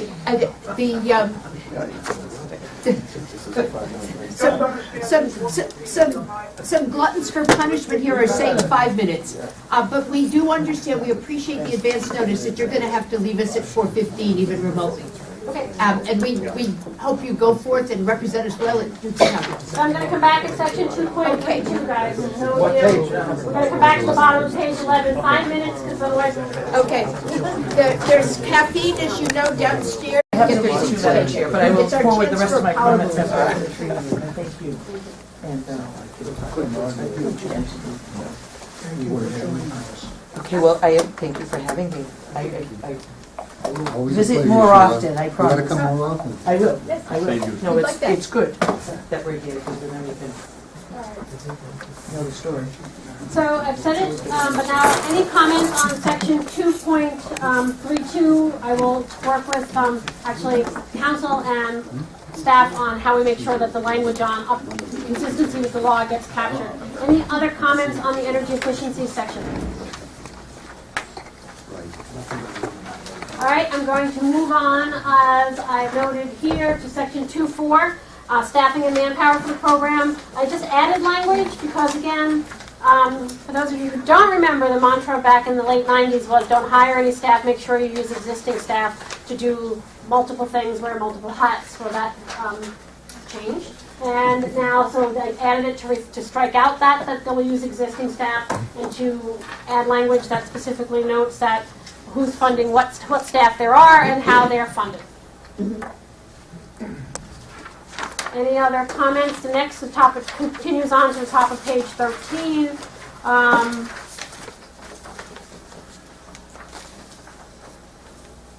Any other comments? No, I just wanted to add, and David, this is, if I could, on the top of 13, points out, you were reminding folks about 30B, but again, the broad language about as well as statewide procurement processes utilized by, we actually, just again, because of the Green Communities Act, have available Chapter 25A, which is new, and we're using it for the first time through the streetlight project. So it's good to keep broader than just Utilize limited. me, but not loved. Oh, no, nobody likes 25. Not loved. The next section, unless there are any comments, go ahead. Going back to the 240, does that mean that it will be a matter of policy that no person can work on both sides of the aisle, as it were? Or the positions will have to be defined in advance as 60% one, 40% the other? They're done through the budget, yes. And that's, for example, when the board approved the June budget, its operational budget, it had Lindsay, I don't know where Lindsay went, right here. Lindsay was in there, and her salary split X between energy efficiency and X between operations. So that's always specified out and has to be tied out, even especially in our energy efficiency plan. So we break staff down to part-time FTEs or whatever. And that applies to their benefits package as well, which is fully funded by the Cape Light Compact. Just one other comment. Your reference of a reason that this is being done, or is it allowed under certain regulations, or is it according to the energy efficiency plan? I mean, we're doing it, we're funding it. It's actually spelled out, all costs associated with it, yes. Energy have to be included within the energy It's in the energy efficiency efficiency program. plan. Yeah. And when we're not, like sometimes, Peter, if you may remember, we've listed when we were leveraging additional staff that years ago, my salary would have been funded by, a quarter of my time was spent on energy efficiency. On program funding, again, cleaning up language that was in here originally on how we were initially funded. It was through county appropriations. So I just cleaned that language up, deleted the stuff that was in there, going back from, fiscal year 99, and added, so any comments on that? I Yep. guess maybe it's philosophical, or perhaps I'm gun shy. Among other things, language under program funding is part of what has kind of caused some consternation publicly in the past. There's been some allegations of the Cape Light Compact being kind of free and loose with its money, with specific calling out of the miscellaneous, otherwise not classified line item that's found in Munis. I wouldn't want to put anything in here that would perpetuate that discussion. So, I mean, among other things, I know what you're intending, but I think it opens the door potentially to allow too much freedom. So I don't know that you could end it with programs. Yeah, you could do that. That was my Okay, suggestion. done. Good. All right. I had a quick question. In the next paragraph, we go through the energy efficiency, sentence 2. Energy efficiency program will be funded through the monies to be collected and allocated for that program under state law, as well as other grants and monies available for energy efficiency program administration. Correct. We've applied for grants and have received grants from Clean Energy Center for that, so I want to make sure it's pretty broad. Okay, that was going to be my question, if that was Okay. purposely broad. Yeah, no, we had block grants, if you remember, we've had CEC dollars, you've had your infamous grant from Granite Solutions. And Maggie, just a reminder, it's good to have it here because the Green Communities Act comes back and wants you to demonstrate you've tried to seek other Yes. funding. All right, moving along. Section 4.0, the big change here on top of page 14 and goes into 17, is a note that this is, I all put in italicized text, because it talks about the activation of the power supply program. You don't want to lose this. Your aggregation plan wouldn't make much sense, but I also want to make it clear that, this is not a requirement, it's not a new plan. So I left, and I went over this, as I said, when we had our initial consultation with DOER, they thought it was a good idea. They had suggested color, like a highlight, and I just said that tends to confuse people. I prefer to leave it as italicized text, because there's no change. Yes? At one point in time, we had a power supply committee. Mm-hmm. Does that committee still exist? The committee, if you recall, most of the members it's only a few members that are left. We have not met. I've been bringing everything back to the board in executive session because what we found we were doing is we were meeting with the power supply. I had my review committee, then a power supply committee, and then a board, and we were discussing the same thing with some of the three people. So everything comes back to the governing board. Was it ad hoc? Yeah, no, it was a power supply committee. Okay. You voted it. All right, so the next section, as I said, is going on pages 18 through 19, which are all titled Rate Setting and Other Costs for Participants. And this is where we've added the language from the management letter from the auditor and the policy that I worked with the auditor just recently to draft about the balance in your reserve fund. So that is new language to the aggregation plan. I think it strengthens your aggregation plan, especially on this section. So if you have any comments, I know. One thing that wasn't listed out, but I just want to call board members' attention to is the bottom of page 17. There's a new sentence that was inserted for legal purposes that any termination of the program has to be conducted in accordance with the department's conditions established in our original order. That was a big concern in Lowell, that they would switch everyone and throw them back on basic service, and the distribution company would find that it had to procure a lot of additional supply. We dealt with that issue, and we anticipated it, and we said we'd provide Comelec at the time, and then NSTAR, tremendous amount of advance notice. So we just put that there, and we're going above and beyond what has in Lowell, and that's why that's there. Okay. Sorry. Comments on 6.2? Just one quick question on 6.0 and 6.1. We've got the department in one place and DPU in another. Is that in 6.0? That should say, Should it be consistent? that should be DPU. I have to check. I think both terms are used. I was just thinking the same thing back on page 17. No, it says- we reference the department. No, Because back in we say the department is the DPU. Right. We say here, we use both, and we define it on page 3. Should we not? Is that what you're saying? No, we can use both, DPU and department. The- Department does not mean DOER. which Well, that's, some people call it. Yeah. the only reason I say it can get confusing is if you use them interchangeably, someone might infer that, well, when they mean the DPU, they're saying the DPU. Otherwise, they might mean DOER. When we That would be my define own. DOER as DOER, and we only use it that way. I don't care if we only use one. Doesn't matter. If you want, you have to tell me now, because I want to. Whatever is clear. It's going to make for more red ink, but I don't think it's unclear, because I don't think department ever means DOER, because we defined it that way. But if you want to do it that way, we can. You're already taking out Department of Telecommunications and Energy. think So you've already with got the DPU. red ink wherever you're replacing that with either department or DPU, And right? it was, no, because Department of Telecommunications and Energy didn't appear in too many places. I tell you, in the original, in the I'll look current through, draft, I'll look through it where you're We can do exchanging it. Reading for Reading, I agree it should say DPU. yeah. Okay. Just a 6.2? comment. Just a Yep. comment.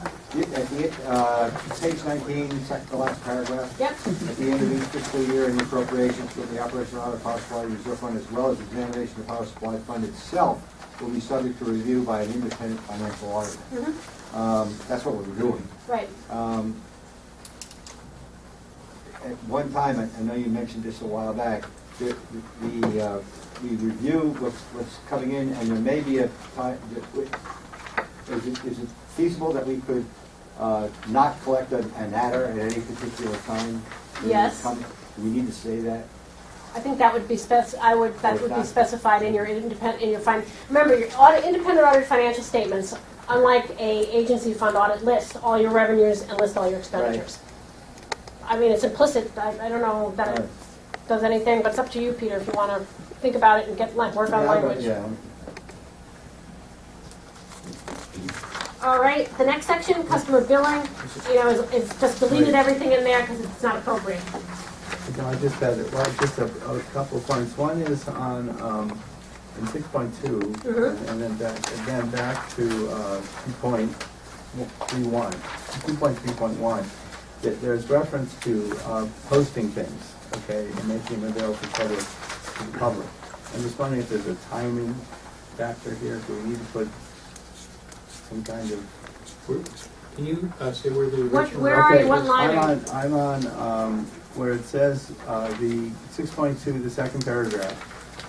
The board goes through a budget process every year to appropriate, and the budget is posted to the Compact's website, blah, blah, blah, okay, and updates the status of that budget are given in the public portion of governing board meetings and posted to the website. Is that...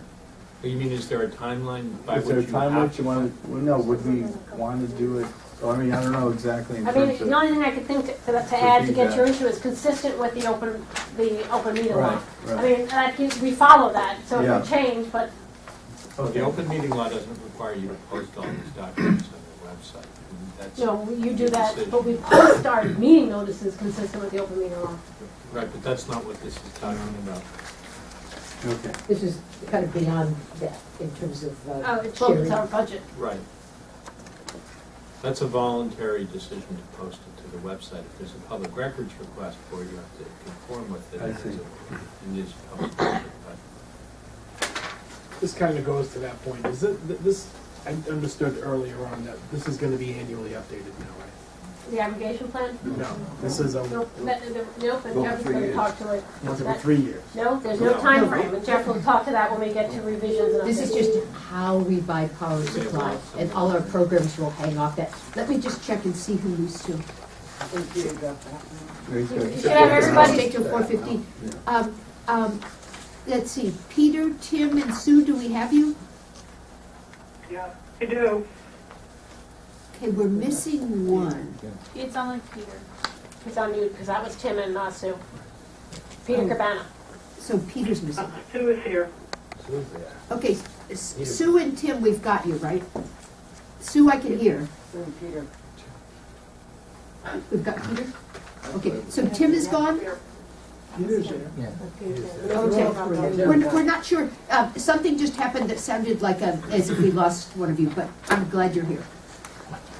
The reason I asked that question is because we're dealing with this in Mashpee when we're now updating our town charter, which is a similar kind of concept, I think, right? It's an overarching governance document that is intended to guide the town in its... Tom, if I could, just to answer your question, the aggregation plan isn't, it's the intergovernmental agreement guides you. The aggregation plan was a requirement that you show that you were meeting all these statutory factors to get approved to enter into the market.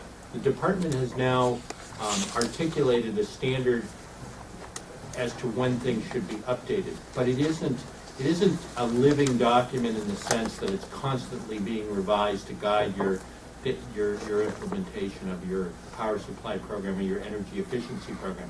Your energy efficiency program is almost entirely governed by filings in the Green Communities Act at the Department of Public Utilities. And the department in the Lowell decision has said, this is what we want to look at, and we're not going to look at the contracts, we're not going to look at your rates, we're not going to look at your mill adders, as long as you conform.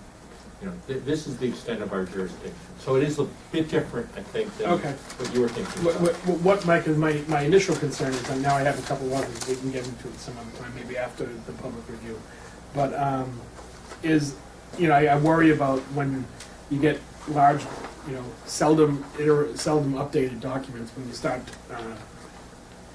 pinpointing technologies, websites, postings, requirements, etc. Who knows?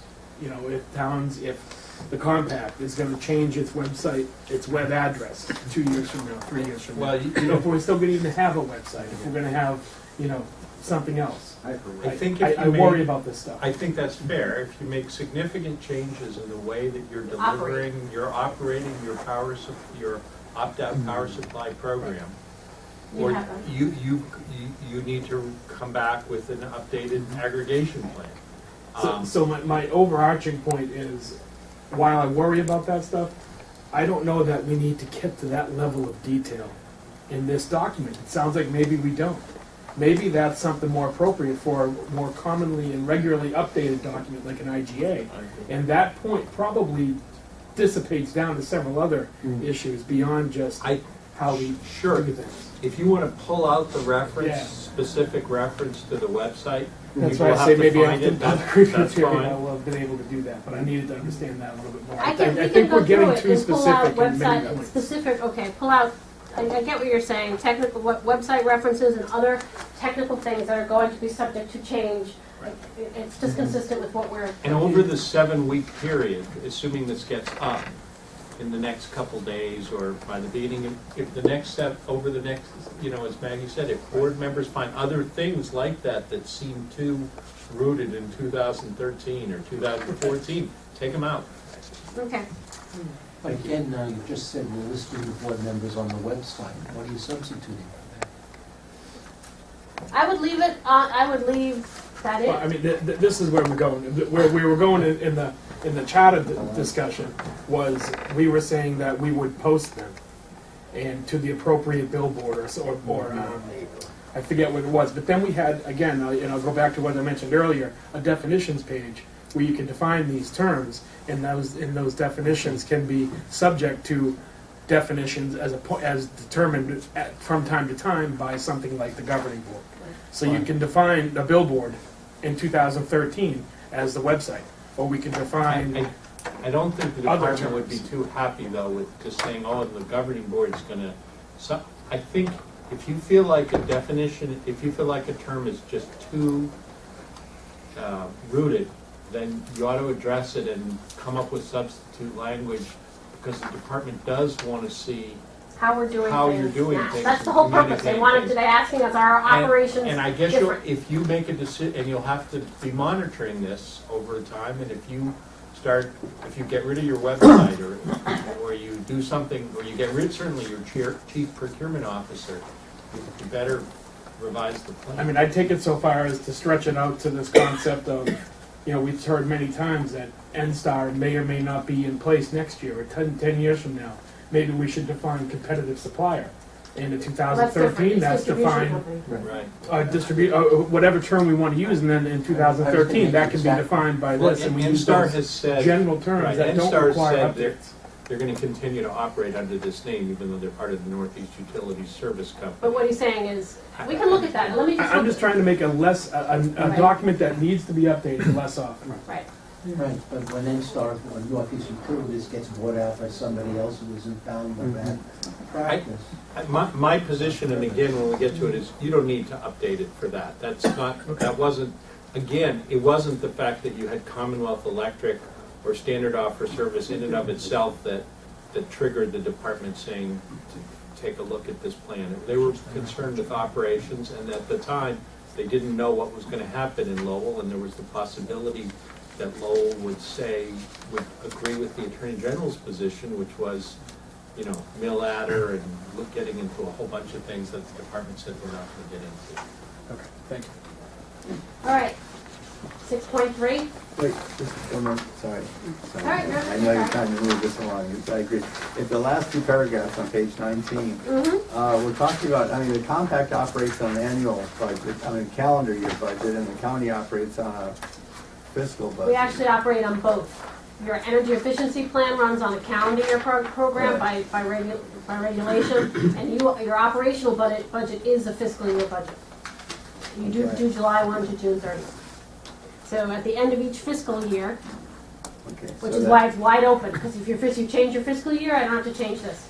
But right now, you do have two different program fiscal years. Right, no, it's, well, 6.3.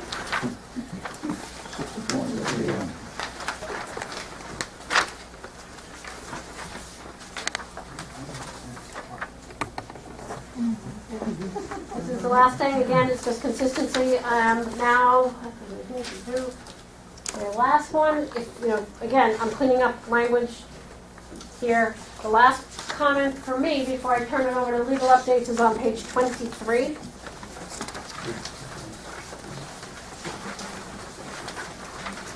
Um, 12.2. For the bottom, it talks about the compact. Actually, it printed out on page 24. Yeah, sorry.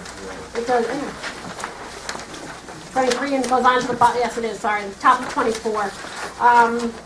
We're deleting the whole comments on standard offer and price comparisons. That's being stricken. It's also addressed, where I took this language out, it's also addressed further up. We just reviewed that in the whole process, confirming that you don't have to be the lowest price, etc. And then I added this language relative to renewable energies in excess of the RPS standard, and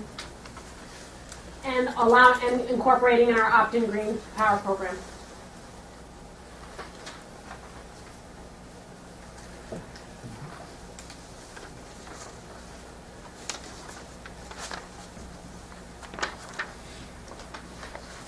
If there are no comments or edits on that, I will turn it back to Jeff, and he's going to take it actually back to page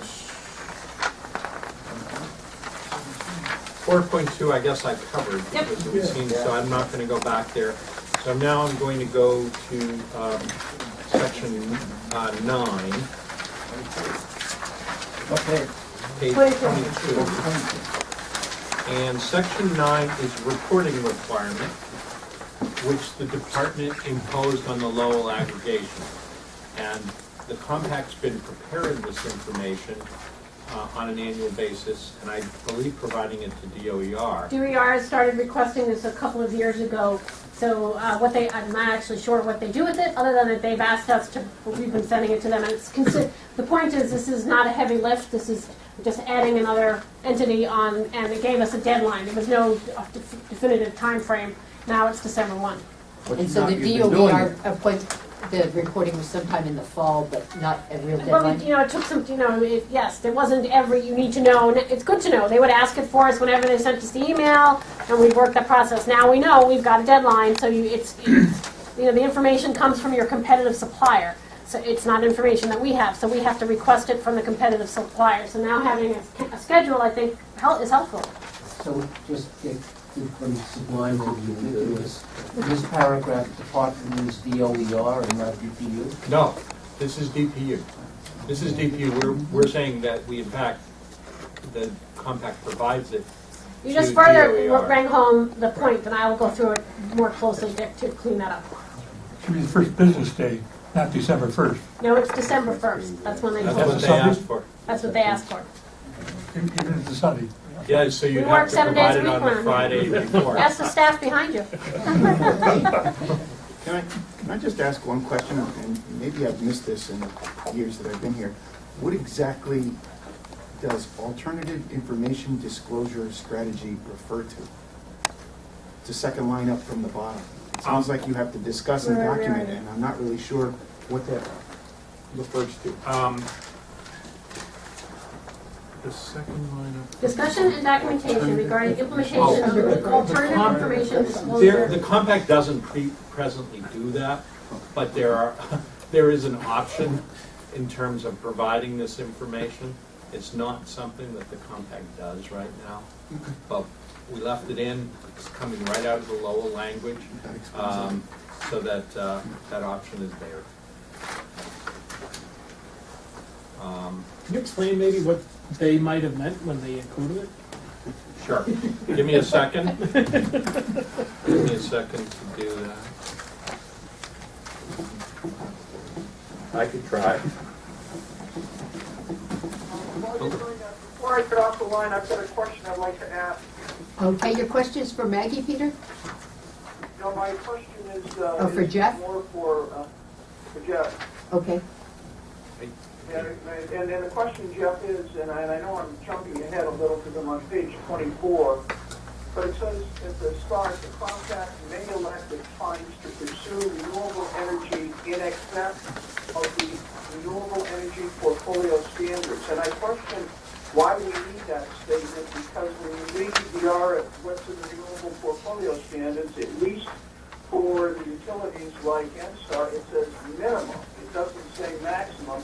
And this kind of implies that, or let me ask you, is there some limit as to the amount of renewable energy that we can pursue because of the renewable portfolio standard? I don't believe there's a limit, but the intent here was to make it clear that the compact offers a opt-in program that has a 50% and 100% renewable rec match, and the compact may at a future date decide to tell a supplier who's providing opt-out supplier that they want a greener supply than what RPS requires. Right. Just making it clear and transparent.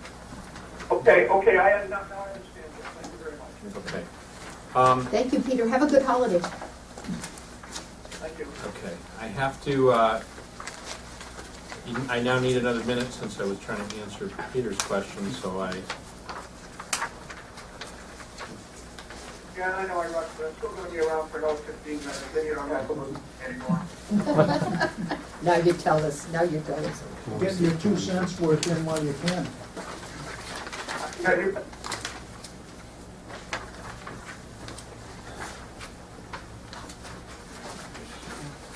a lot of paper here. What are you looking for, Jeff? The low? I'm looking for the 5, Right, the low order? 5D3, it's 41. All right, hold on a second. That's it, Joyce. You had your hand on it. Yeah, okay. Oh, wait, this is, but this is, should have gone to my pile, I was going to your pile. Page 41? I'm trying to get.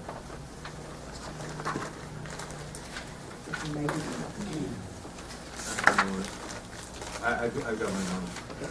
Okay, the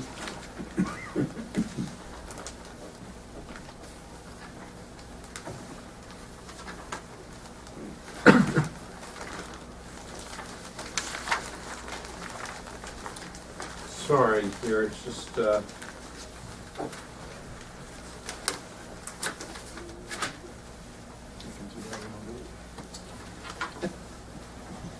I'm sorry, I'm on the wrong page.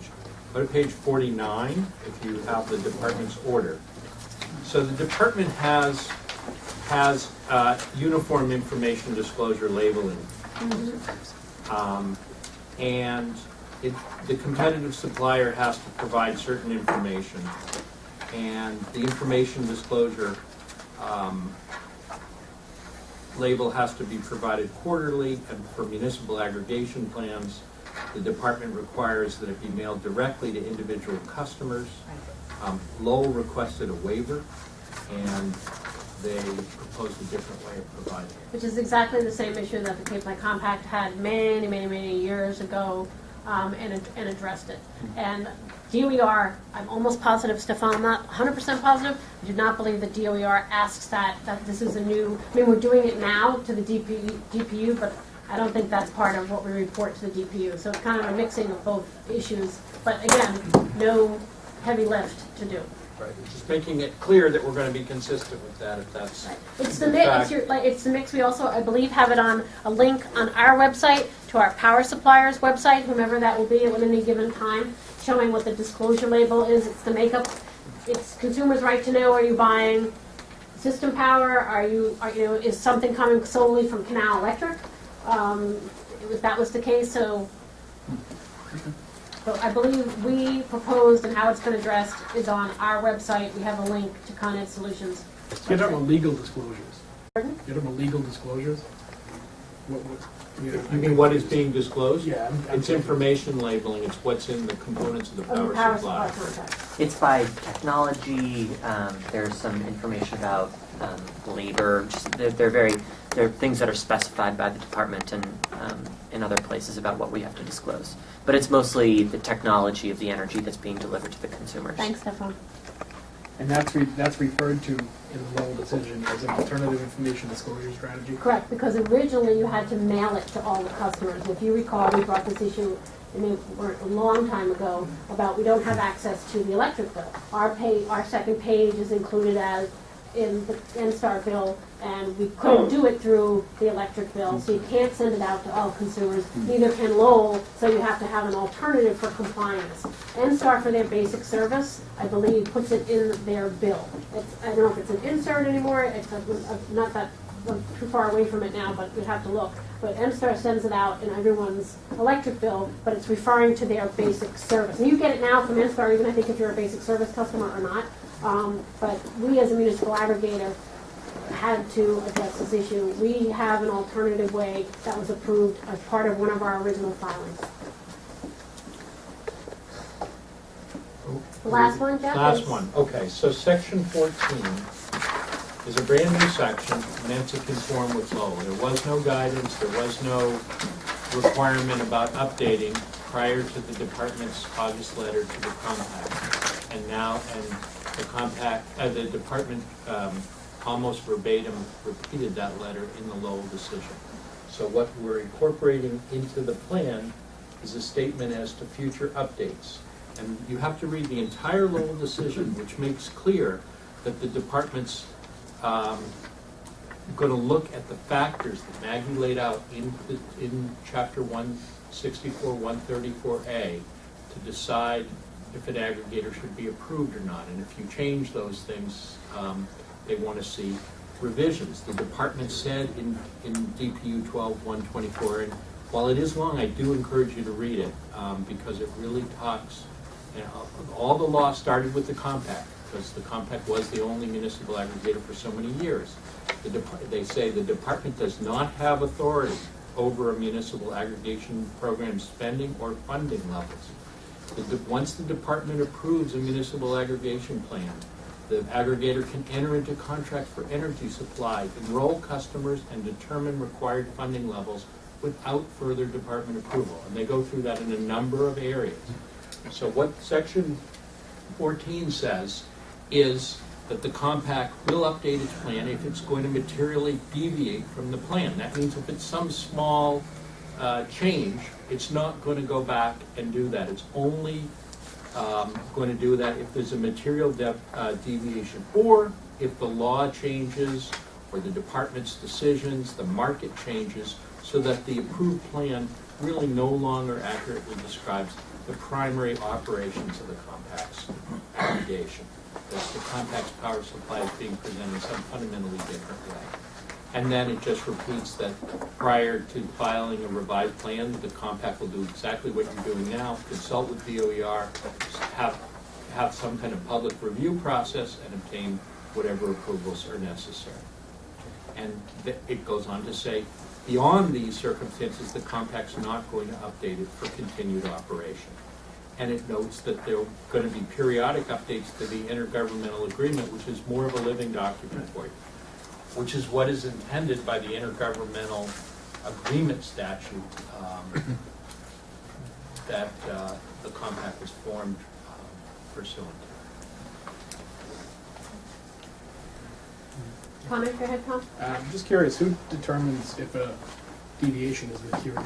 That's your determination. That's your The board, not DOER or DPU. No, they could come to you though and say, we think there's some significant change, and I suppose, and citizens could do that, and you'd have to make a determination. And if someone disagreed with that determination, they could present that as an issue to the department. Thank you. Ron? I just, in the last sentence, it says the compact and the compact members. We haven't talked about compact members before. What would that refer to specifically? The towns. The towns? And the two counties. The members of the Okay. compact are the governmental entities. Was it in the beginning? So the compact is. I- It can come either way. An amendment to the intergovernmental agreement can come from the town of Mashpee. May suggest something, or it could come just from this board. But it ultimately is the board's decision on how you amend the intergovernmental agreement. But it doesn't have to always come by you. I've said this multiple times. It's the selectmen appointing authority. If they have an issue, they should bring it to their board, and their board needs to bring it back for discussion.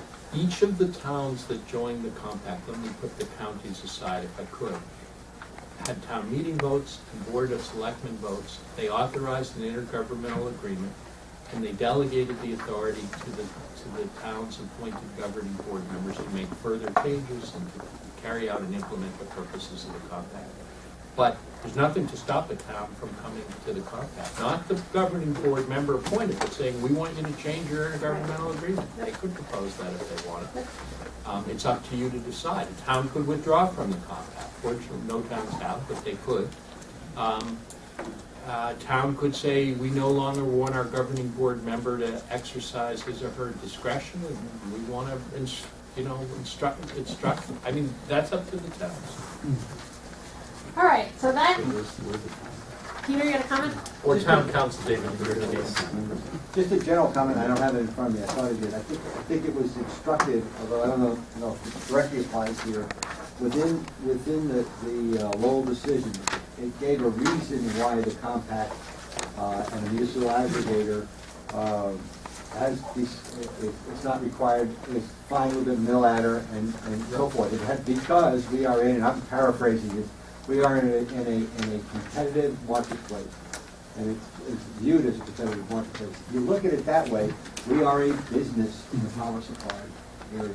Well, that's a really excellent point. The most fundamental, and I think it's in our memo, the most fundamental thing that the department said is your municipal aggregators are entrusted to municipal officials, and customers have the right to opt out. Correct. Nobody is forced to participate. All the talk that you've heard about ratepayers' money and this and that, if a ratepayer doesn't like the compact, they just go back to And that was start clearly ordering affirmed different in the power Lowell supply. order. And he's not charged. That's right. But some places do. There's Some, no, right, some competitive suppliers have exit fees and entrance fees, and some states have public aggregation where there are exit fees and entrance fees. There are none here. And the department, it's around page, it's in the 30s in this decision, but the department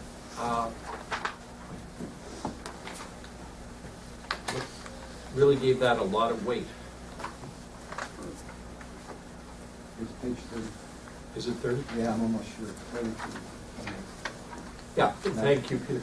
Participation in the municipal aggregation plan is voluntary, and a retail electric customer has the right to opt out of plan participation.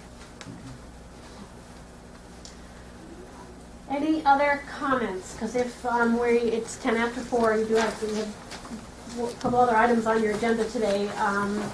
So if there are, I'm done with my comments. I think that ended Jeff's, and I believe you have a motion in your packet for consideration, and you have an amendment to that motion that was suggested by Brad Cole. Okay. Now, I didn't understand Brad's as a formal amendment. No, may I make a comment? Sure. Okay. My understanding is that Brad has some concern about having what I would call a regional meeting of some type that would effectively invite all of the public, all of the constituents of the Cape Light Compact to come to a place to express their comments, in addition to the outreach that is going on with Maggie. And I would like to suggest the following, that we hold a meeting in Barnstable for Cape Cod, because if you take a look at the population distribution, Barnstable would be at the center and would most likely, based upon my experience of having meetings throughout the Cape, most likely attract most of the members of the Cape to, let's say, to come to express their feelings on it. And the other, I would suggest, be on the Vineyard, so that both of the main population centers, could be represented at an area meeting. I'd also suggest that as part of this, consideration be given to what I'd call significant advertising in both print and using the PSAs that could be available over both commercial and public and radio, as well as the community access TV. And I will tell you that, speaking as a board member of community TV, they'd be more than happy to put up a PSA and run it continually to advertise the place you might designate for meetings. Now, my thinking on that, and this is my thinking with the Brad suggestion, that those seem different from actually what we're considering, which is just the draft of the power aggregation plan revisions. Are those strategies to get our audiences, our principals, to pay attention to what we've drafted? I thought I heard Bill say, and I thought Brett, and I would just, if I may, Madam Chair. Go right ahead. Just at the end of your vote, that you just say, the compact shall also hold, whether you do 2, as Bill's suggesting, or 3, informational sessions on the proposed revisions, 1 on Cape Cod, 2 on Cape Cod, your call, and 1 on Martha's Vineyard. I think that's what Brad is looking for, is an informational session on the revisions above and beyond the ability to comment. It goes, I think, and it's a good idea. There's no there. Madam Chair? Yeah, I would agree. I don't think we have to say 1 or 2. I think that is something that we could determine as a board later, just to make the point. The critical point is to say that if there's going to be an outreach, and we're going to do it on the Cape and on the website. And I would add to that I'd be more than happy to host something on community TV that could also be posted on our webpage. That would be an informational session that would give, let's say, give a narrative as to the kinds of things that we were trying to do. Public access TV is indeed designed to do just that, and also make it convenient for people to, let's say, to at least hear what the intention is. And the fact that we can produce it on public TV and then post it on our webpage, I think that that would be an important piece of it. However, I do think that we ought to have the public meetings that I've suggested and Brad has suggested. Okay, does somebody want to, I would ask that if we do that, that it be shared with all of the public access channels across the Cape and Vineyard. Channel 98. What Maggie had, Madam Chair, what she had recommended, that sounds good for a last sentence without the 1 or 2 meetings. We will have meetings. can we get a draft sentence just to give everyone a sense of this? We want public informational meeting and public outreach. I mean, how specific do we want to be in this? I would just suggest that you say, right before you go into public comment, add the sentence, I don't know, just give me direction. Do you want to do 2 on the Cape or 1? Tell me. I wouldn't say any. You might want to do 3. I mean, Well, you need to know. The question of how much specificity. Right, I would prefer specificity just so I can know what I'm doing, guys. So, but that's a whole separate issue too. Somebody has to. Right, Brad suggested 2. That's what he asked you to consider as part of your process. The compact shall, so I would recommend that you amend your vote that said, before public, you would add the sentence, the compact shall also hold 3 informational sessions on the proposed revisions, 2 on Cape Cod and 1 on Martha's Vineyard, period. Then go on to say, public comment will be accepted in writing, yada, yada. So just pick that up in your motion that you have in your packet, your action item. Madam Chair, could I just say that what he said was outreach, and I think you'd be more successful at your goal if you kept it at outreach instead of informational sessions? Informational sessions, the purpose of what we're doing is we're amending the aggregation plan to get comments on the revisions. The presentation at these sessions, you're going to get a presentation just like I gave today, which is a lot of education, a lot of outreach, etc. It isn't just, there's no way I'm going to sit in a room and go through page by page with members of the public. It's the type of presentation that I did today is what we'll be doing and soliciting comments.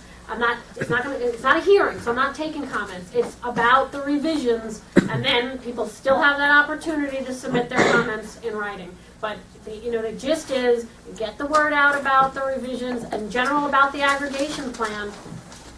And Kathy, I think the idea is that this will give people kind of the deep background. I know, I'm if just they saying want what it. his word specifically was outreach, and I think that it has a better connotation. Oh, okay. It's not Okay. asking for any difference in substance. Okay, I'm sorry, I thought you had sort of a question, but.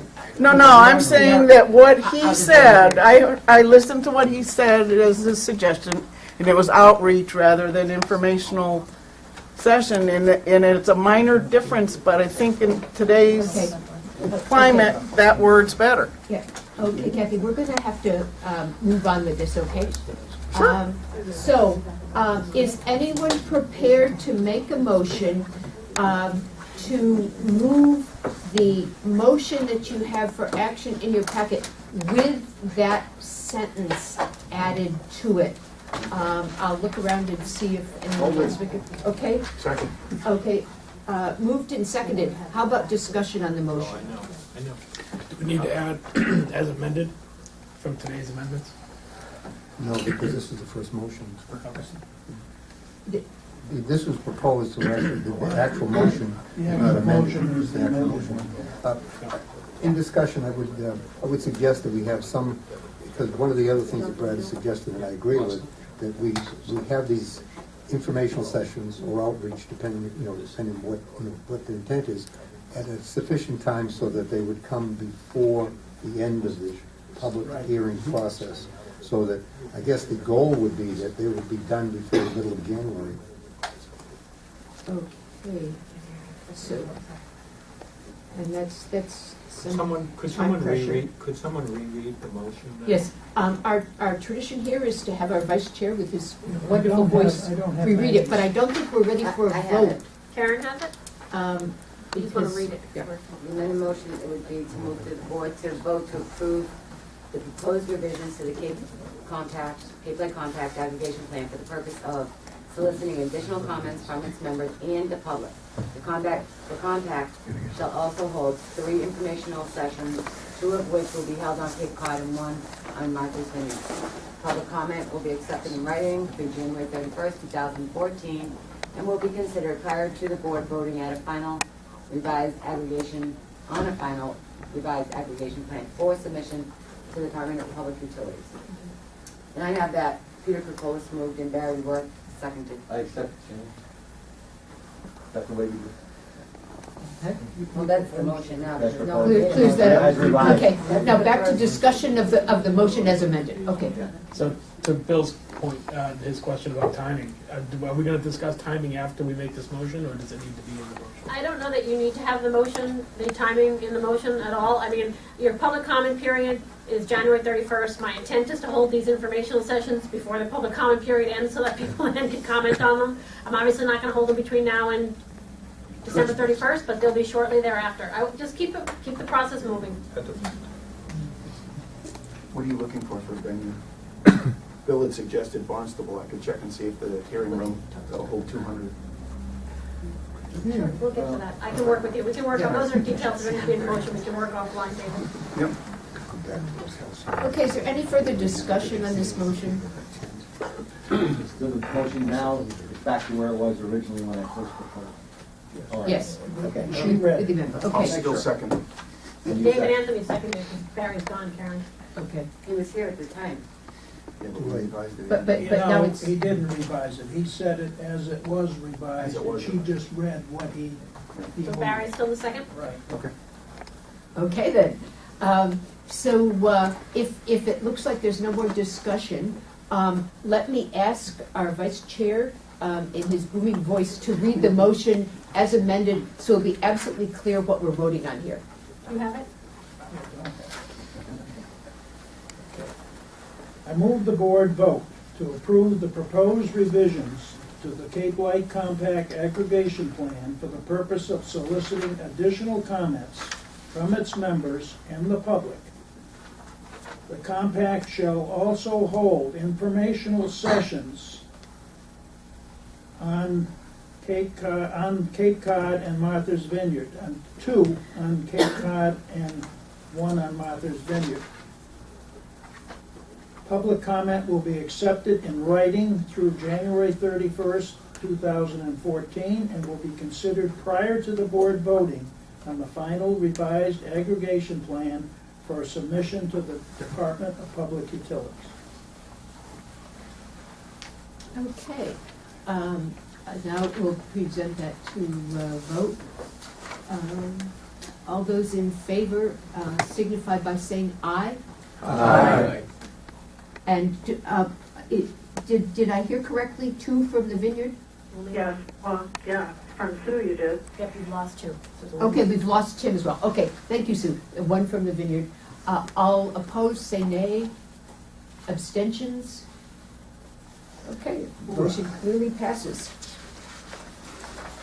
Okay, moving on to the agenda now, we come up to consideration of proposed response to the letter from Self-Reliance from Megan Amsler and Richard Eldrick on December 6th. That's in your packet, and action on this would involve instructing the executive director of the compact to write a letter of response.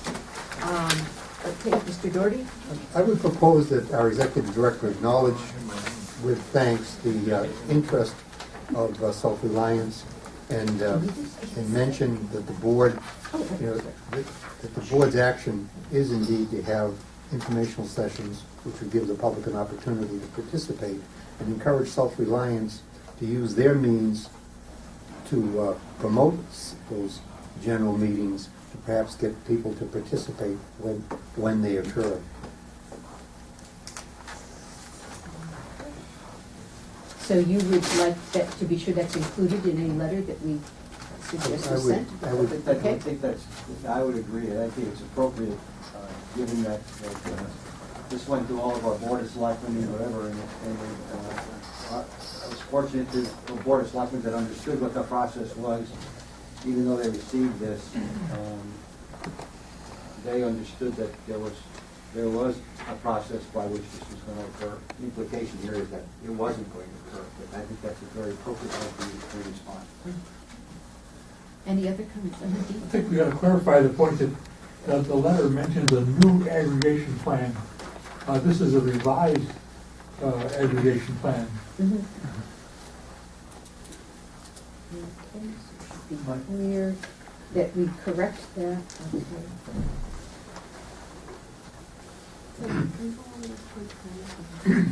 Okay, so just going over those for Maggie, we're suggesting that there be such a letter, that it encourage Self-Reliance to I think my words, become Madam Chair, if I may, involved. were that the letter acknowledged the receipt, expressed gratitude for the interest, and that and then correct any material mistakes that were in the letter, and encourage Self-Reliance to participate in recruiting members of the public to participate in a proposed Process on the plan? Okay, thank you, Bill. Okay. And so the correction of any mistakes, we have one that's mentioned about the question of new aggregation plan as opposed to the revisions of the aggregation plan. I'd like to point out in the final paragraph as well, we continue to do the existing community choice aggregation plan. That's not actually a valid statement of what we do. I'll turn to legal to clarify that, but that seems to me a mislabel. Well, Maggie pointed out that it refers to community choice in one section of the plan. It's not the name of what the plan is, and Yes. it's not what it is. Okay, so that also in the final paragraph to be corrected. I'll prepare a letter, but I also asked to meet with Richard. So I just want to let you know that Richard's already responded to me, and so in addition to giving, I can deliver the letter by hand, but I will also like to meet with Richard. So, Sure. Yep. I'd make a motion that we authorize Maggie to do just Oh, I'm sorry, that. Ron had his hand up. Well, I Sorry. just wondered, at the end of the third paragraph, it talks about making available basically renewable energy and mix of power choices, and that is in the aggregation plan. It is in the aggregation plan on a very, very broad level. You know, I'll also reference again, specific programs can be and should be brought to the board for consideration. That's a proper process. So again, I'll have that conversation. You know, the tone of the letter, they have opinions obviously and points, but you know, the letter does state that they're supportive of the Cape Light Compact's process. So I agree and will respect that when I meet with Richard. Okay. Do you need a motion to? Is addressed to all selectmen, all boards of selectmen and town councils, and does include the request that there be a hearing in every single town, and that it conclude with an affirmative vote by every single board of selectmen and county commissioners, I presume. And I gather that's not our plan. Correct, and that goes, once again, goes back to the issue, and that's part of the disagreement over who is the municipal aggregation plan and the role and the authority of the Cape Light Compact Governing Board. That's your authority and responsibility to amend and revise the aggregation plan. Self-reliance, I think, has gone on record rather strongly that they disagree and want to see a different process. You know, Jeff has said member towns can do in whatever they so desire. They can, and then they can formulate and comment on the plan, the revised plan, just like any other citizen. But you're correct, Richard, that's not the intent. Okay. Any other thoughts about things we'd like included or things we'd like to have called attention to in the letter that we would like? For what it's worth, it's not addressed to us. Yes, we're just a little by-blow. It's attempting to tell other people to tell us what to do, yes. Yep. Okay. So, and if there aren't any further thoughts on that, I'll move us on to our final project of the afternoon, which is examining a proposed statement.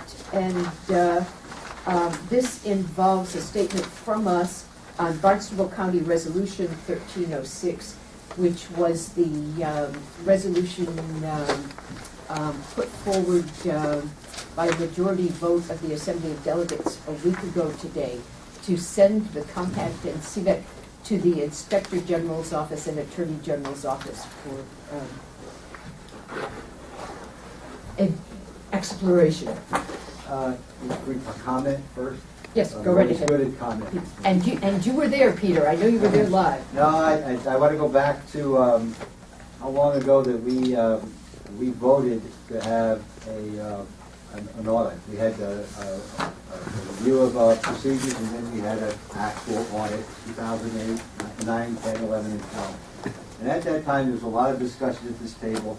And I remember looking across at Mr. Mayo over there. Mr. Mayo made the comment, very rightfully so, that we're going to spend $150,000. We're going to do an audit. We're going to do a set of procedures, and it's not going to mean anything. Well, nobody's going to be satisfied. And I argued with him on that. I brought his comments up to our Board of Selectmen, because we went to our board, all of our Board of Selectmen, and I mentioned his comments. Now, I am not going to fully say that I agree with him at this time, but his comment was telling. However, I feel very comfortable having had those audits done by the leading, I'm going to make an advertisement, the leading auditing firm in Massachusetts for municipalities and nonprofit. That also unanimously approved by the Assembly for that the also county. it also has a fraud and a specialty in fraud prevention. But I feel comfortable that it comes past it. Okay, The Assembly decided to do that, and that's fine. It's their decision. But we do have a solid base on which to look at. And if this goes through, our $150,000 is a drop in the bucket compared to what all our taxpayers. Okay, Fred? On that subject, I was at that meeting, and as a result of that, I've had some conversations and so forth, and I would suggest an agenda item for the next meeting, the subject of which would be Cape Light Compact's relations with the Assembly of Delegates. The last meeting, last week ago today, followed by page 1 headlines that could have been more complimentary of the Cape Light Compact, but were not. As a result of maybe getting this on the next agenda, I would suggest a 5-member committee with a lifespan of 6 months or less to consider relations with the Assembly of Delegates, both plus and minus and somewhere in the middle. That's all I got. Now, what I'll ask you to do then is to sketch that out in the prose that you want and get it sent in time, and we'll look at that at our January 8th meeting. Okay. Thank you, Fred. I'm sorry. O Phil? tempora, o mores. The commissioners asked the advice of their counsel, Mr. Troy, as to what our options were with regard to addressing this issue today, and also to recommend what would be the response, both if we were to approve and disapprove. Based upon the recommendation of council, the commissioners voted to disapprove the resolution on the basis that Section 3 of the charter that governs the county commissioners specifically does not allow us to, let's say, to direct the activities of another government agency. And also, we have some responsibility of looking at that. The second thing was, it was our opinion that there was no fraud, abuse, fraud, or, fraud, what's the other one? Fraud, waste, and abuse. And that during the time that at least that I've been a member of the Cape Light Compact, that I have been able to successfully report to the commissioners during my regular reports that we have followed all of the appropriate direction, both from council and from the state with regard to operation. So, for those two reasons, the motion was made and voted on to disapprove the resolution of the Assembly. Now, let me add this. The Assembly can make resolutions about whatever they please. If they decided that Assembly members should get ice cream every time that they meet, they could do that. Just so they don't expect us to fund that. Well, not us. Oh, okay. But having said that, and I don't mean that to sound really facetious, the Assembly has great latitude with regard to the things that they do. My personal opinion is that they could spend a lot more time on what I would call some of the significant ongoing problems we have on Cape Cod. We have problems with transportation, we have problems with employment, we have problems with housing, and we have problems with what I would call legitimate environmental concerns that we need to address on a regular basis as a oneness of the Assembly. And with Fred beside me here. Fred was the last one that I know of that actually had a committee meeting to look at some of these things, and it met with what I would call an enormous amount of indifference with regard to the other members at that time. But nevertheless, as an Assembly member, he did try to get some momentum behind what I'd call to address the problem of economic development, which is a great concern. To a lesser degree, I tried that when I was an Assembly member as well. There's another issue that has to do with what the prerogatives are of a legislative branch versus an executive branch. The executive branch guards very jealously its prerogatives and would do what they could to let's say to safeguard that. The charter is the constitution of the county, in the same ways as the U.S. Constitution represents the federal government. My position on this, which I believe was supported by the vote, is that we were voting on the appropriate application of the charter to the resolution that was made by the assembly, and that was that drove the outcome that you heard today. Okay, thank you, Bill. Now, Peter from Chatham was next, and then I think Richard had something. Richard hasn't spoken, so he can. Well, if you're going to stick with this letter, I have some suggestions for change. So, that's paragraph 2, and starts with the word further. The change, it should, what I think it should read is, further, the compact board has accommodated and will continue to accommodate any independent inquiries from state agencies as a result of any ratified resolution from the county. Say that again, Richard. You want it just to say further and delete the first sentence, or? Nope, I'm sorry, after that first sentence. So can you give me that later? If you just, I want to make sure. Say it again. I'll read that whole paragraph. The compact board states that its operations have been and will continue to be conducted consistent with its mission and following all the laws and regulations that apply to it. Further, the compact board has accommodated and will continue to accommodate any independent inquiries from state agencies as a result of any ratified resolution from the county.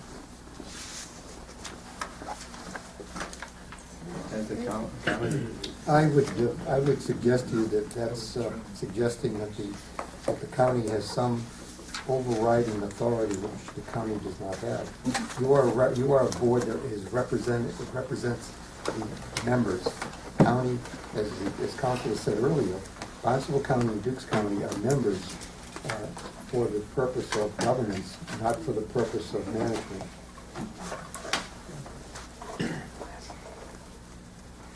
Okay, I'm pondering that, and I'm even thinking our language there, the county, given that we have two counties, is somewhat confusing. Yes. Joyce, before okay, you try to finish think that about that a sentence, little, I think. Yep. Going back to some of what Peter had stated rightfully, and that was my argument at the time, I did vote for the audits and for supporting that initial cost. I believe I also stated that I didn't think it was going to end up mattering. That said, I supported those costs. I supported the expenditure of those funds to show what we as a board felt strongly was already the case, which I believe we've done. What I would be unwilling to support as a single board member is continuing to expand on what we've already agreed to do, which is an annual audit. I don't believe that we should expend any more funds. I won't vote for expending more funds beyond what we've already agreed to do in terms of financial tracking of this board. I've expended I've given my vote to expending the funds I thought we needed to be as transparent as we need to be, and I won't vote for it again. I won't vote for additional funds to be expended. And if this last sentence, further, the compact board has been and will continue to accommodate the result of any ratified resolution from the county, suggests that this board will subsequently expend more funds to continue to study what I believe has been studied to death. I would not support that. So I would simply change, and perhaps his sentence does this. I'd have to think about it a little bit, but I was just going to recommend we change the word accommodate to consider.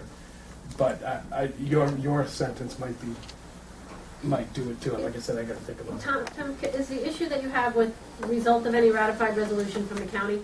Mm-hmm.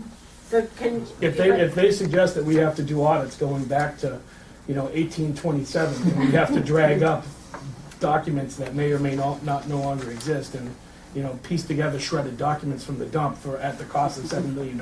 And then make up the other 90 years. I mean, that's going to be time. I'm not going to do it. I'm not going to vote for that. All right, so I got, like Richard, I actually wrote down. So can I try then what the compact board states, that its operations have been and will continue to be conducted consistent with its mission and following all the laws and regulations that apply to it. New sentence. Further, the compact board has accommodated and will continue to accommodate any independent inquiries from state agencies, period. But, I think that's enough. That's That's it. no implication of cost, we'll accommodate their inquiry. okay, done. There's no suggestion that you do not want to have audits for 2014 and 2015? We've already agreed to that. No, no, those We're are- already those- doing those it. are already We're done. gonna do that going forward forever. Okay. And that's already been the vote, and that's what I've already supported. We have millions of dollars, we need to have audits. every year. Absolutely, we do. And by the 100%. way, not for nothing, the unanimous. legislative body has the responsibility for oversight to defend the use of public money for public purpose, and to make sure that those funds are not spent, in less than a cost-effective way. And I think that that's one of the things, at least in my tenure on this board, that we have always tried to do. We've tried to get the best deal for people. We've tried to do everything that we could to make sure that money that would not have come here, what's that, $55 million now? Money that would not have come to this county if the Cape Light Compact had not come into existence. So the third paragraph then, just to move this along, that stays? What is the feedback of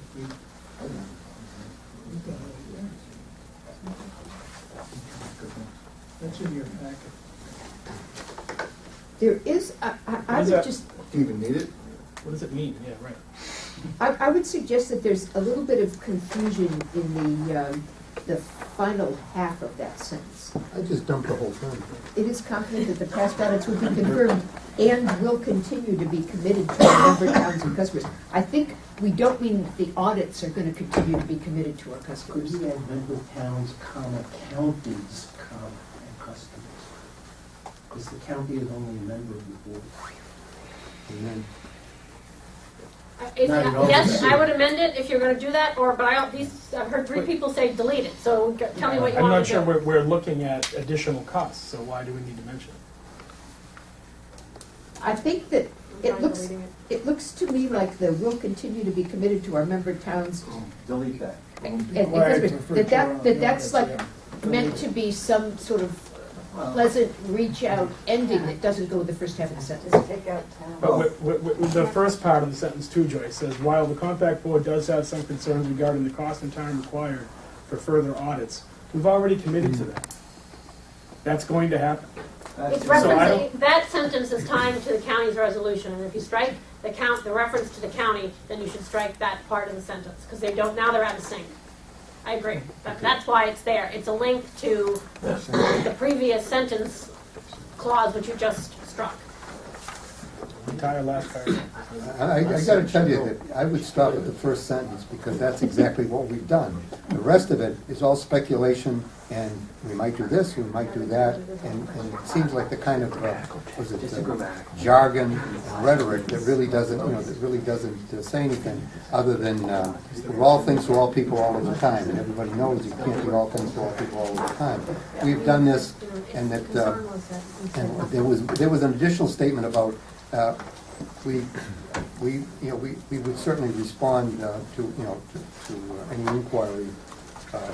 The board would always examine any questions or inquiries with regard to its operations. Okay, so to wrap this up, is everyone in favor of deleting in that sentence, the last paragraph, or do you want to continue to work the last paragraph? By the way, why do you have to answer it at all? You don't have to answer it all, The but first the thing I real, taught you in business school is if you're given, there has to be a reason. because the board has said, whether you like it or not, the board has said nothing on this issue. And your detractors have spoken oodles and oodles about fraud, allegation, abuse, conflict of, in very, very, very strongly worded terms. And this actually came from Compact staff management after talking with Joyce, who also wanted to say something on the record. When it is not unintentional that when you Google Cape Light Compact, what comes up? It's a search engine. What comes up is a certain individual from Connecticut's commentary. There is nothing that you said on these issues. You don't have to say anything. That's why it's here for discussion. You can say, I don't want to move this forward, or you can move it forward as amended. Right. But it came up because your chair wanted it, and it was also strongly recommended by your staff. Okay. First of all, if all you're looking for is a direct denial of wastewater fraud and abuse, you should just say that. It's not a denial, it's a comment, Bill.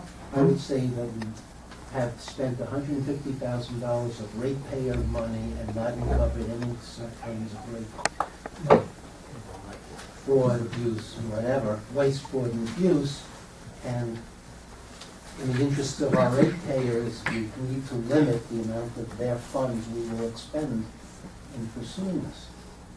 No, respectfully, Richard, I think the first part of it is accurate. I gotta go, guys. We have spent Thank you. $150,000 to Merry audit. Christmas. Have a great day. And you. Merry Christmas, everybody. We have not Are you found still on? any evidence of waste, fraud, and abuse. No, Period. we're still here. The audits have not found. The audits have not found any evidence of waste, fraud, and abuse, and I would just end it like that. So the first sentence, the governing board of Cape Cod has proactively taken agreed upon procedures and audits further the committee's audits every year going forward. The audits have not, we have spent $150,000 on those audits, and the audits have not uncovered any evidence of waste, fraud, or abuse. Period. That's it. 2 sentences. Sometimes I think there's too much linkage between the Cape Light Compact and Civic. And you know, you read the papers, the names seem to always go together, and it's not always complimentary, it's derogatory. I mean, has Civic had audits, CPA audits like the Cape Light Well, yeah, Compact? they've had them since inception, because they're a separate legal entity. We don't have to comment on that. Well, anyway, that's my suggestion. 2 sentences. Okay. I didn't get, Karen, did you get the sentence? I did, he wanted to say that, If you could The first sentence read would it not loudly change. enough so that First Sue sentence could is hear the it also. same. That you have had audits and spent $150,000 and they have not uncovered waste, fraud, and abuse. Did I get that correctly? Yeah. I really like the idea of the mention of the waste, fraud, and abuse. I mean, going right to the Inspector General's wording on the Inspector General's website. Would you say that any further expenditure of funds might, in fact, be interpreted as wasting ratepayers' money? I would avoid that because that develops, in my opinion, something called an audit trail of how much money would you spend in order to do this, or how much is enough, or how much is too much. I think that the facts are exactly that, in my opinion. Okay, so, think we're we're just at 3 clearing up the wording here. Tom, do you want to say something? I was just gonna say, Bill had Putting that said 2, but I together? think we're at 3 sentences, right? In that first paragraph, the first sentence, finishing with audits 2911. I do think that second sentence is important. Further About the compact is committee, committed. Yes. and And then Bill's sentence, and that's it? Yeah. Yes, Okay. I agree with Mr. Doherty. The Oh less my said, God! the less said, the better. Still my heart. Okay, I did get So, that. Thanks. I might then let somebody read back the full version, just so that we're all clear, okay? Karen, would you be willing to do that? The governing board of the Cape Light Compact has proactively taken upon itself to complete agreed upon procedures for the years 2003 through 2008 and audits for the years 2009 through 2011. Further, the compact board has committed to audits every year going forward. $150,000 has been spent on auditors who have not uncovered waste, fraud, and abuse. On auditors or audits, was it? Audits, I think it's audits. Yeah. On audits and have not uncovered waste, Any fraud, evidence and of- abuse. No, period. Have not uncovered waste, fraud, or abuse. Period. If that $150,000 includes the agreed upon procedures, you may want to change that last reference to audits. Because you keep driving that home, it says the agreed upon procedures was not an audit. That's why I thought you said on auditors. You said 150,000 on auditors. So you Auditors. So on agreed upon procedures and audits? Yeah. Yep. Okay, good, okay. So, we'll give Karen a chance to read that last sentence back One to more us time. one more time after she gets finished transcribing it, we're putting a lot of time pressure on her. So How that fast is her $150,000 penmanship? has been spent on agreed upon procedures and audits. Well, and has not uncovered. And has not uncovered waste, fraud, or abuse. Now, I had thought that Bill had said something like that have not uncovered waste, fraud, and abuse. Do we have a relative there? That, And has not. that has not uncovered wastewater, it not, that has not, it have not shown wastewater abuse. You're the English professor, you should write. And you're sure that you want uncovered rather than discovered? Discovered. Discovered. Much better. That have not discovered waste, fraud, or abuse. Okay. Okay, so can we, are we done discussion on this? Can we have a motion to approve it as edited? So moved. Okay, is there a second? Okay. All those in favor signify by saying aye. Aye. All opposed? Abstentions? Sue, were you an aye on that? I was an aye. Oh, good. There was a resounding aye here, and it kind of blocked out the sound from the speaker. Thank you. Okay. Before we leave, can I ask a question? I'll make it very short. I need Jeff. Okay. I'll ask Jeff. While you're waiting for Jeff, while you're asking. waiting for Jeff, let me just say as the chair, it's a delight to work with you. Even in tough times, I'm proud to work with the Cape Light Compact. I'm proud of our mission. I'm proud of the work that we do. And if any of you feel like getting more into the thicket of the mission, I will remind you that nominations for executive committee continue through the January 8th meeting, at which there will be elections for next year's officers. And now over to our legal department. Here's my question, and it's been a while. We're sort of a hybrid. I'm very familiar with what happens in the private sector. You go to a certain meeting and you see things happen. With the Assembly of Delegates, that was an officially taped hearing or comment period. A number of things that were said there, and a lot of things are people's opinions, and they feel passionately, and I can understand that, and rightfully so, they have a problem. But if there's an issue of direct misrepresentation, I won't use the word lie, but direct misrepresentation. By an elected official. By a public official. well, anybody, an official or whatever. It frustrates me. I'm trying to look for a way. How do we get that? If what the Assembly has done, shouldn't that be part of the record? And if that's not part of the record, I mean, I know what I do as a person, as an individual, and I would have that highlighted and out all over the place. And this is the fact, and this is what was said. And there were a number of things that were said. And if the Assembly made a decision based upon those kinds of comments, then to me that's somewhat flawed. And I'll throw out another portion. And another portion is this board provided answers to the Assembly on all the things that came out of their point, and that was never discussed.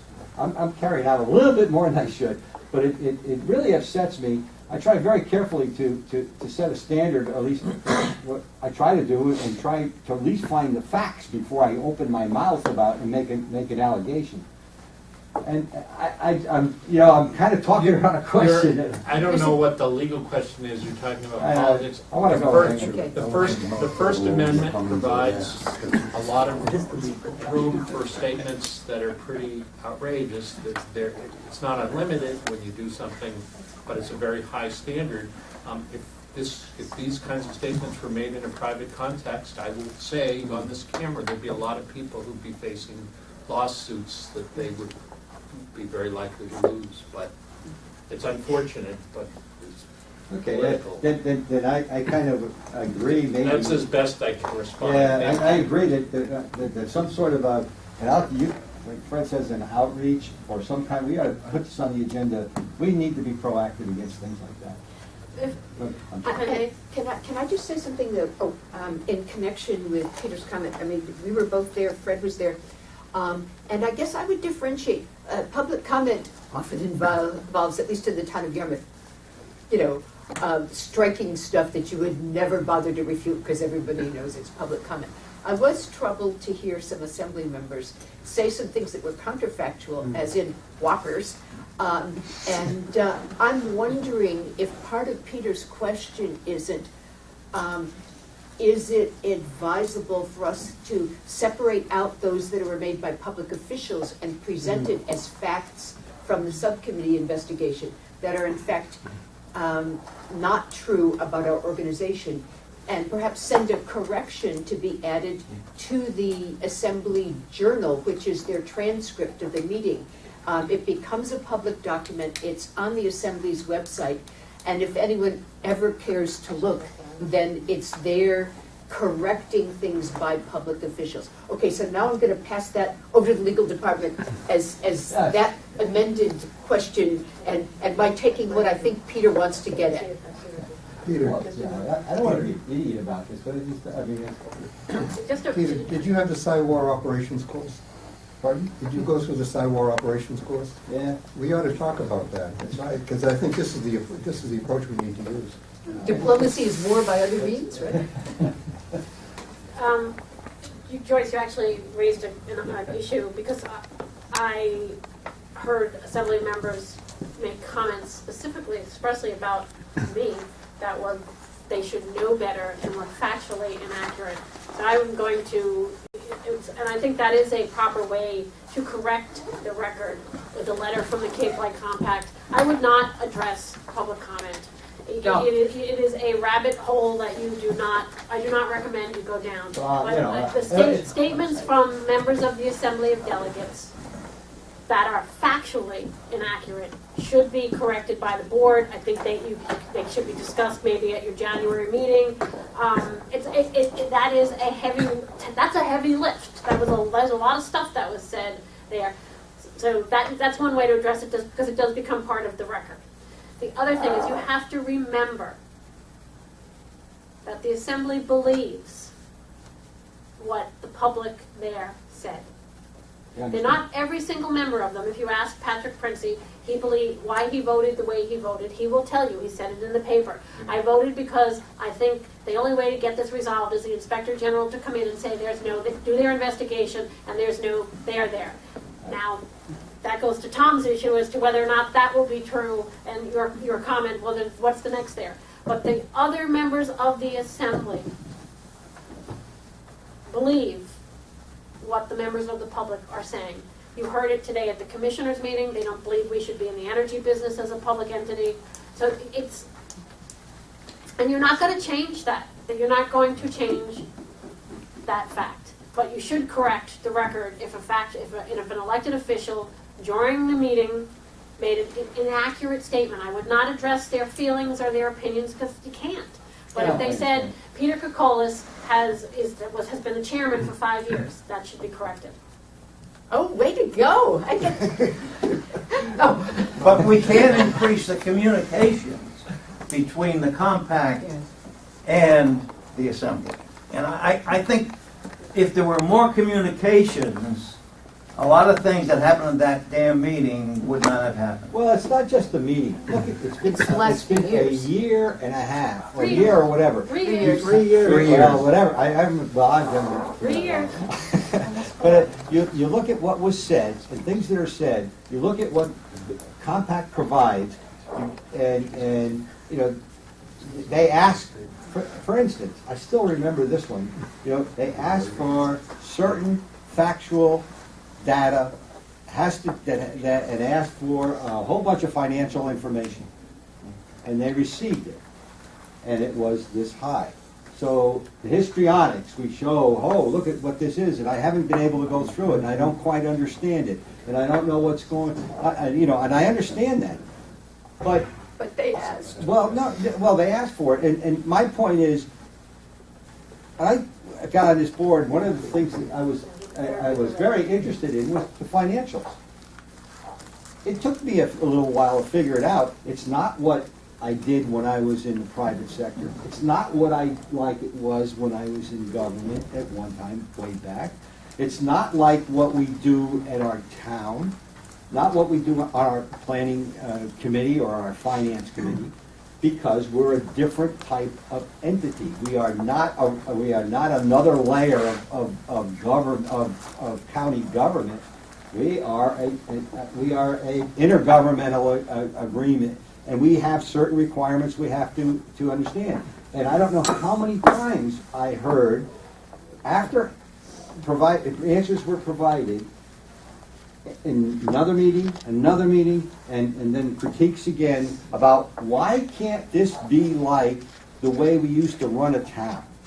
Peter. Why can't we do that? You know, so that to me is, people are doing this. There's a difference between giving them this amount of paper and sitting down and having a cup of coffee with people or a beer after work. Fred, I agree with that. I just want to know, because since John is taping this, and so are we, you should know, and I believe this has been said before, that members of the Assembly of Delegates were invited to meet with us multiple times, one-on-one, several of you as board members, and they refused. I do not want to go down naming which members, but there are several of them who have refused to sit down and meet with their delegate from their town and go over these things in the manner that you've described. It's not as if that hasn't been attempted before. Some members have. I will be Falmouth, Julia Taylor, clearly availed herself, answered those questions. Dennis, John Oman addressed those issues. But there are other members on that committee who refused to meet. The Eastham delegate is now the _2 person at the Assembly. Correct. And she's a great communicator. Correct. She is, and she has also met with people. But that's not But she still votes for these things. that is not where you're getting your complaint. I understand, She voted. I understand. She didn't vote for it last year. Did you? So anyway, that's just, so I just want to make sure the board understands, overtures have been attempted. I applaud you trying again, Fred, but it will not be the first time. We'll try again. No, I'm just wondering, following up on this, I mean, how many of us have actually reached out to our delegates on the Assembly? Everybody? Okay, great. And then actually, Leo is my assembly representative.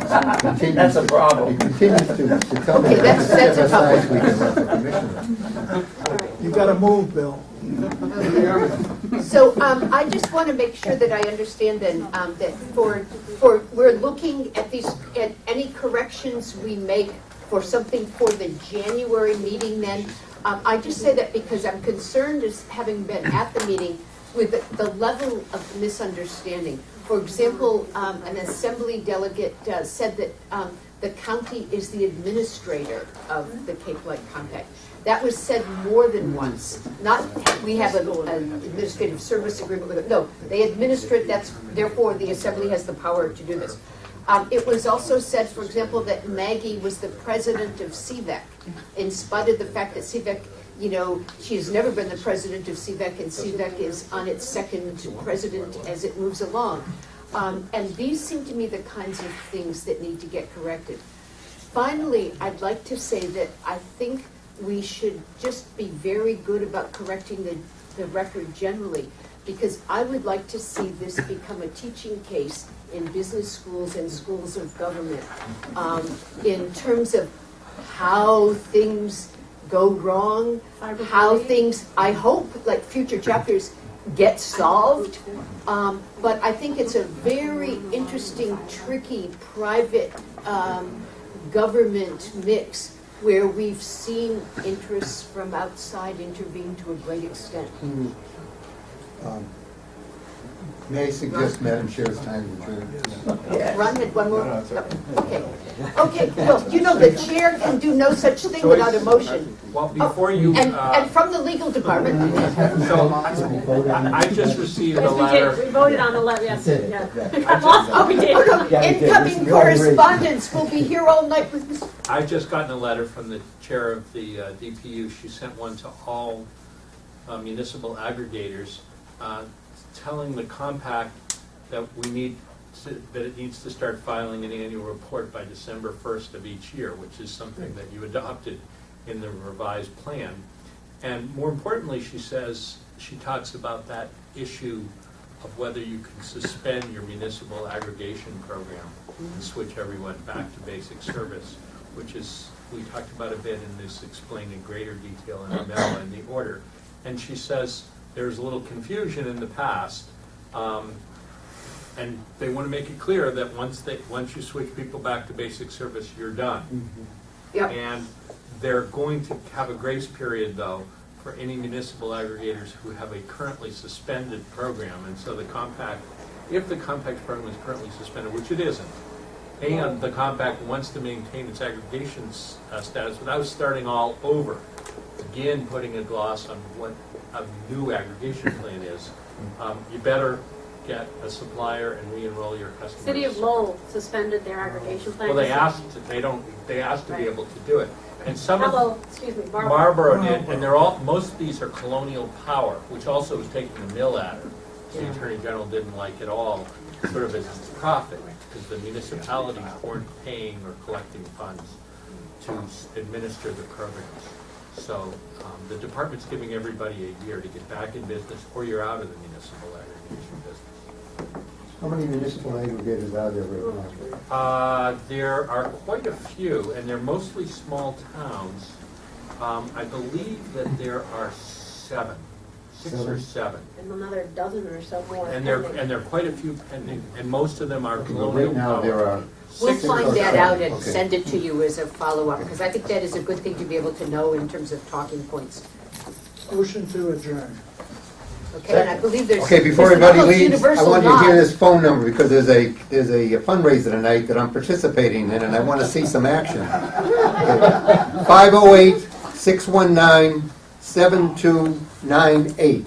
Say again, 508-619-7298. You don't have to talk to me, but I want you to talk to people, because this is a fundraiser for the homeless, for Noah Shelter on Cape Cod, the only shelter in southeastern Massachusetts right now. Thank you. Okay. Well, thank you all. I believe that there's a vote called for. Yes, we've had a second and all that. Anyone feel like adjourning? All in favor? Aye. Aye, it's unanimous. I don't know, is Sue aye? Oh,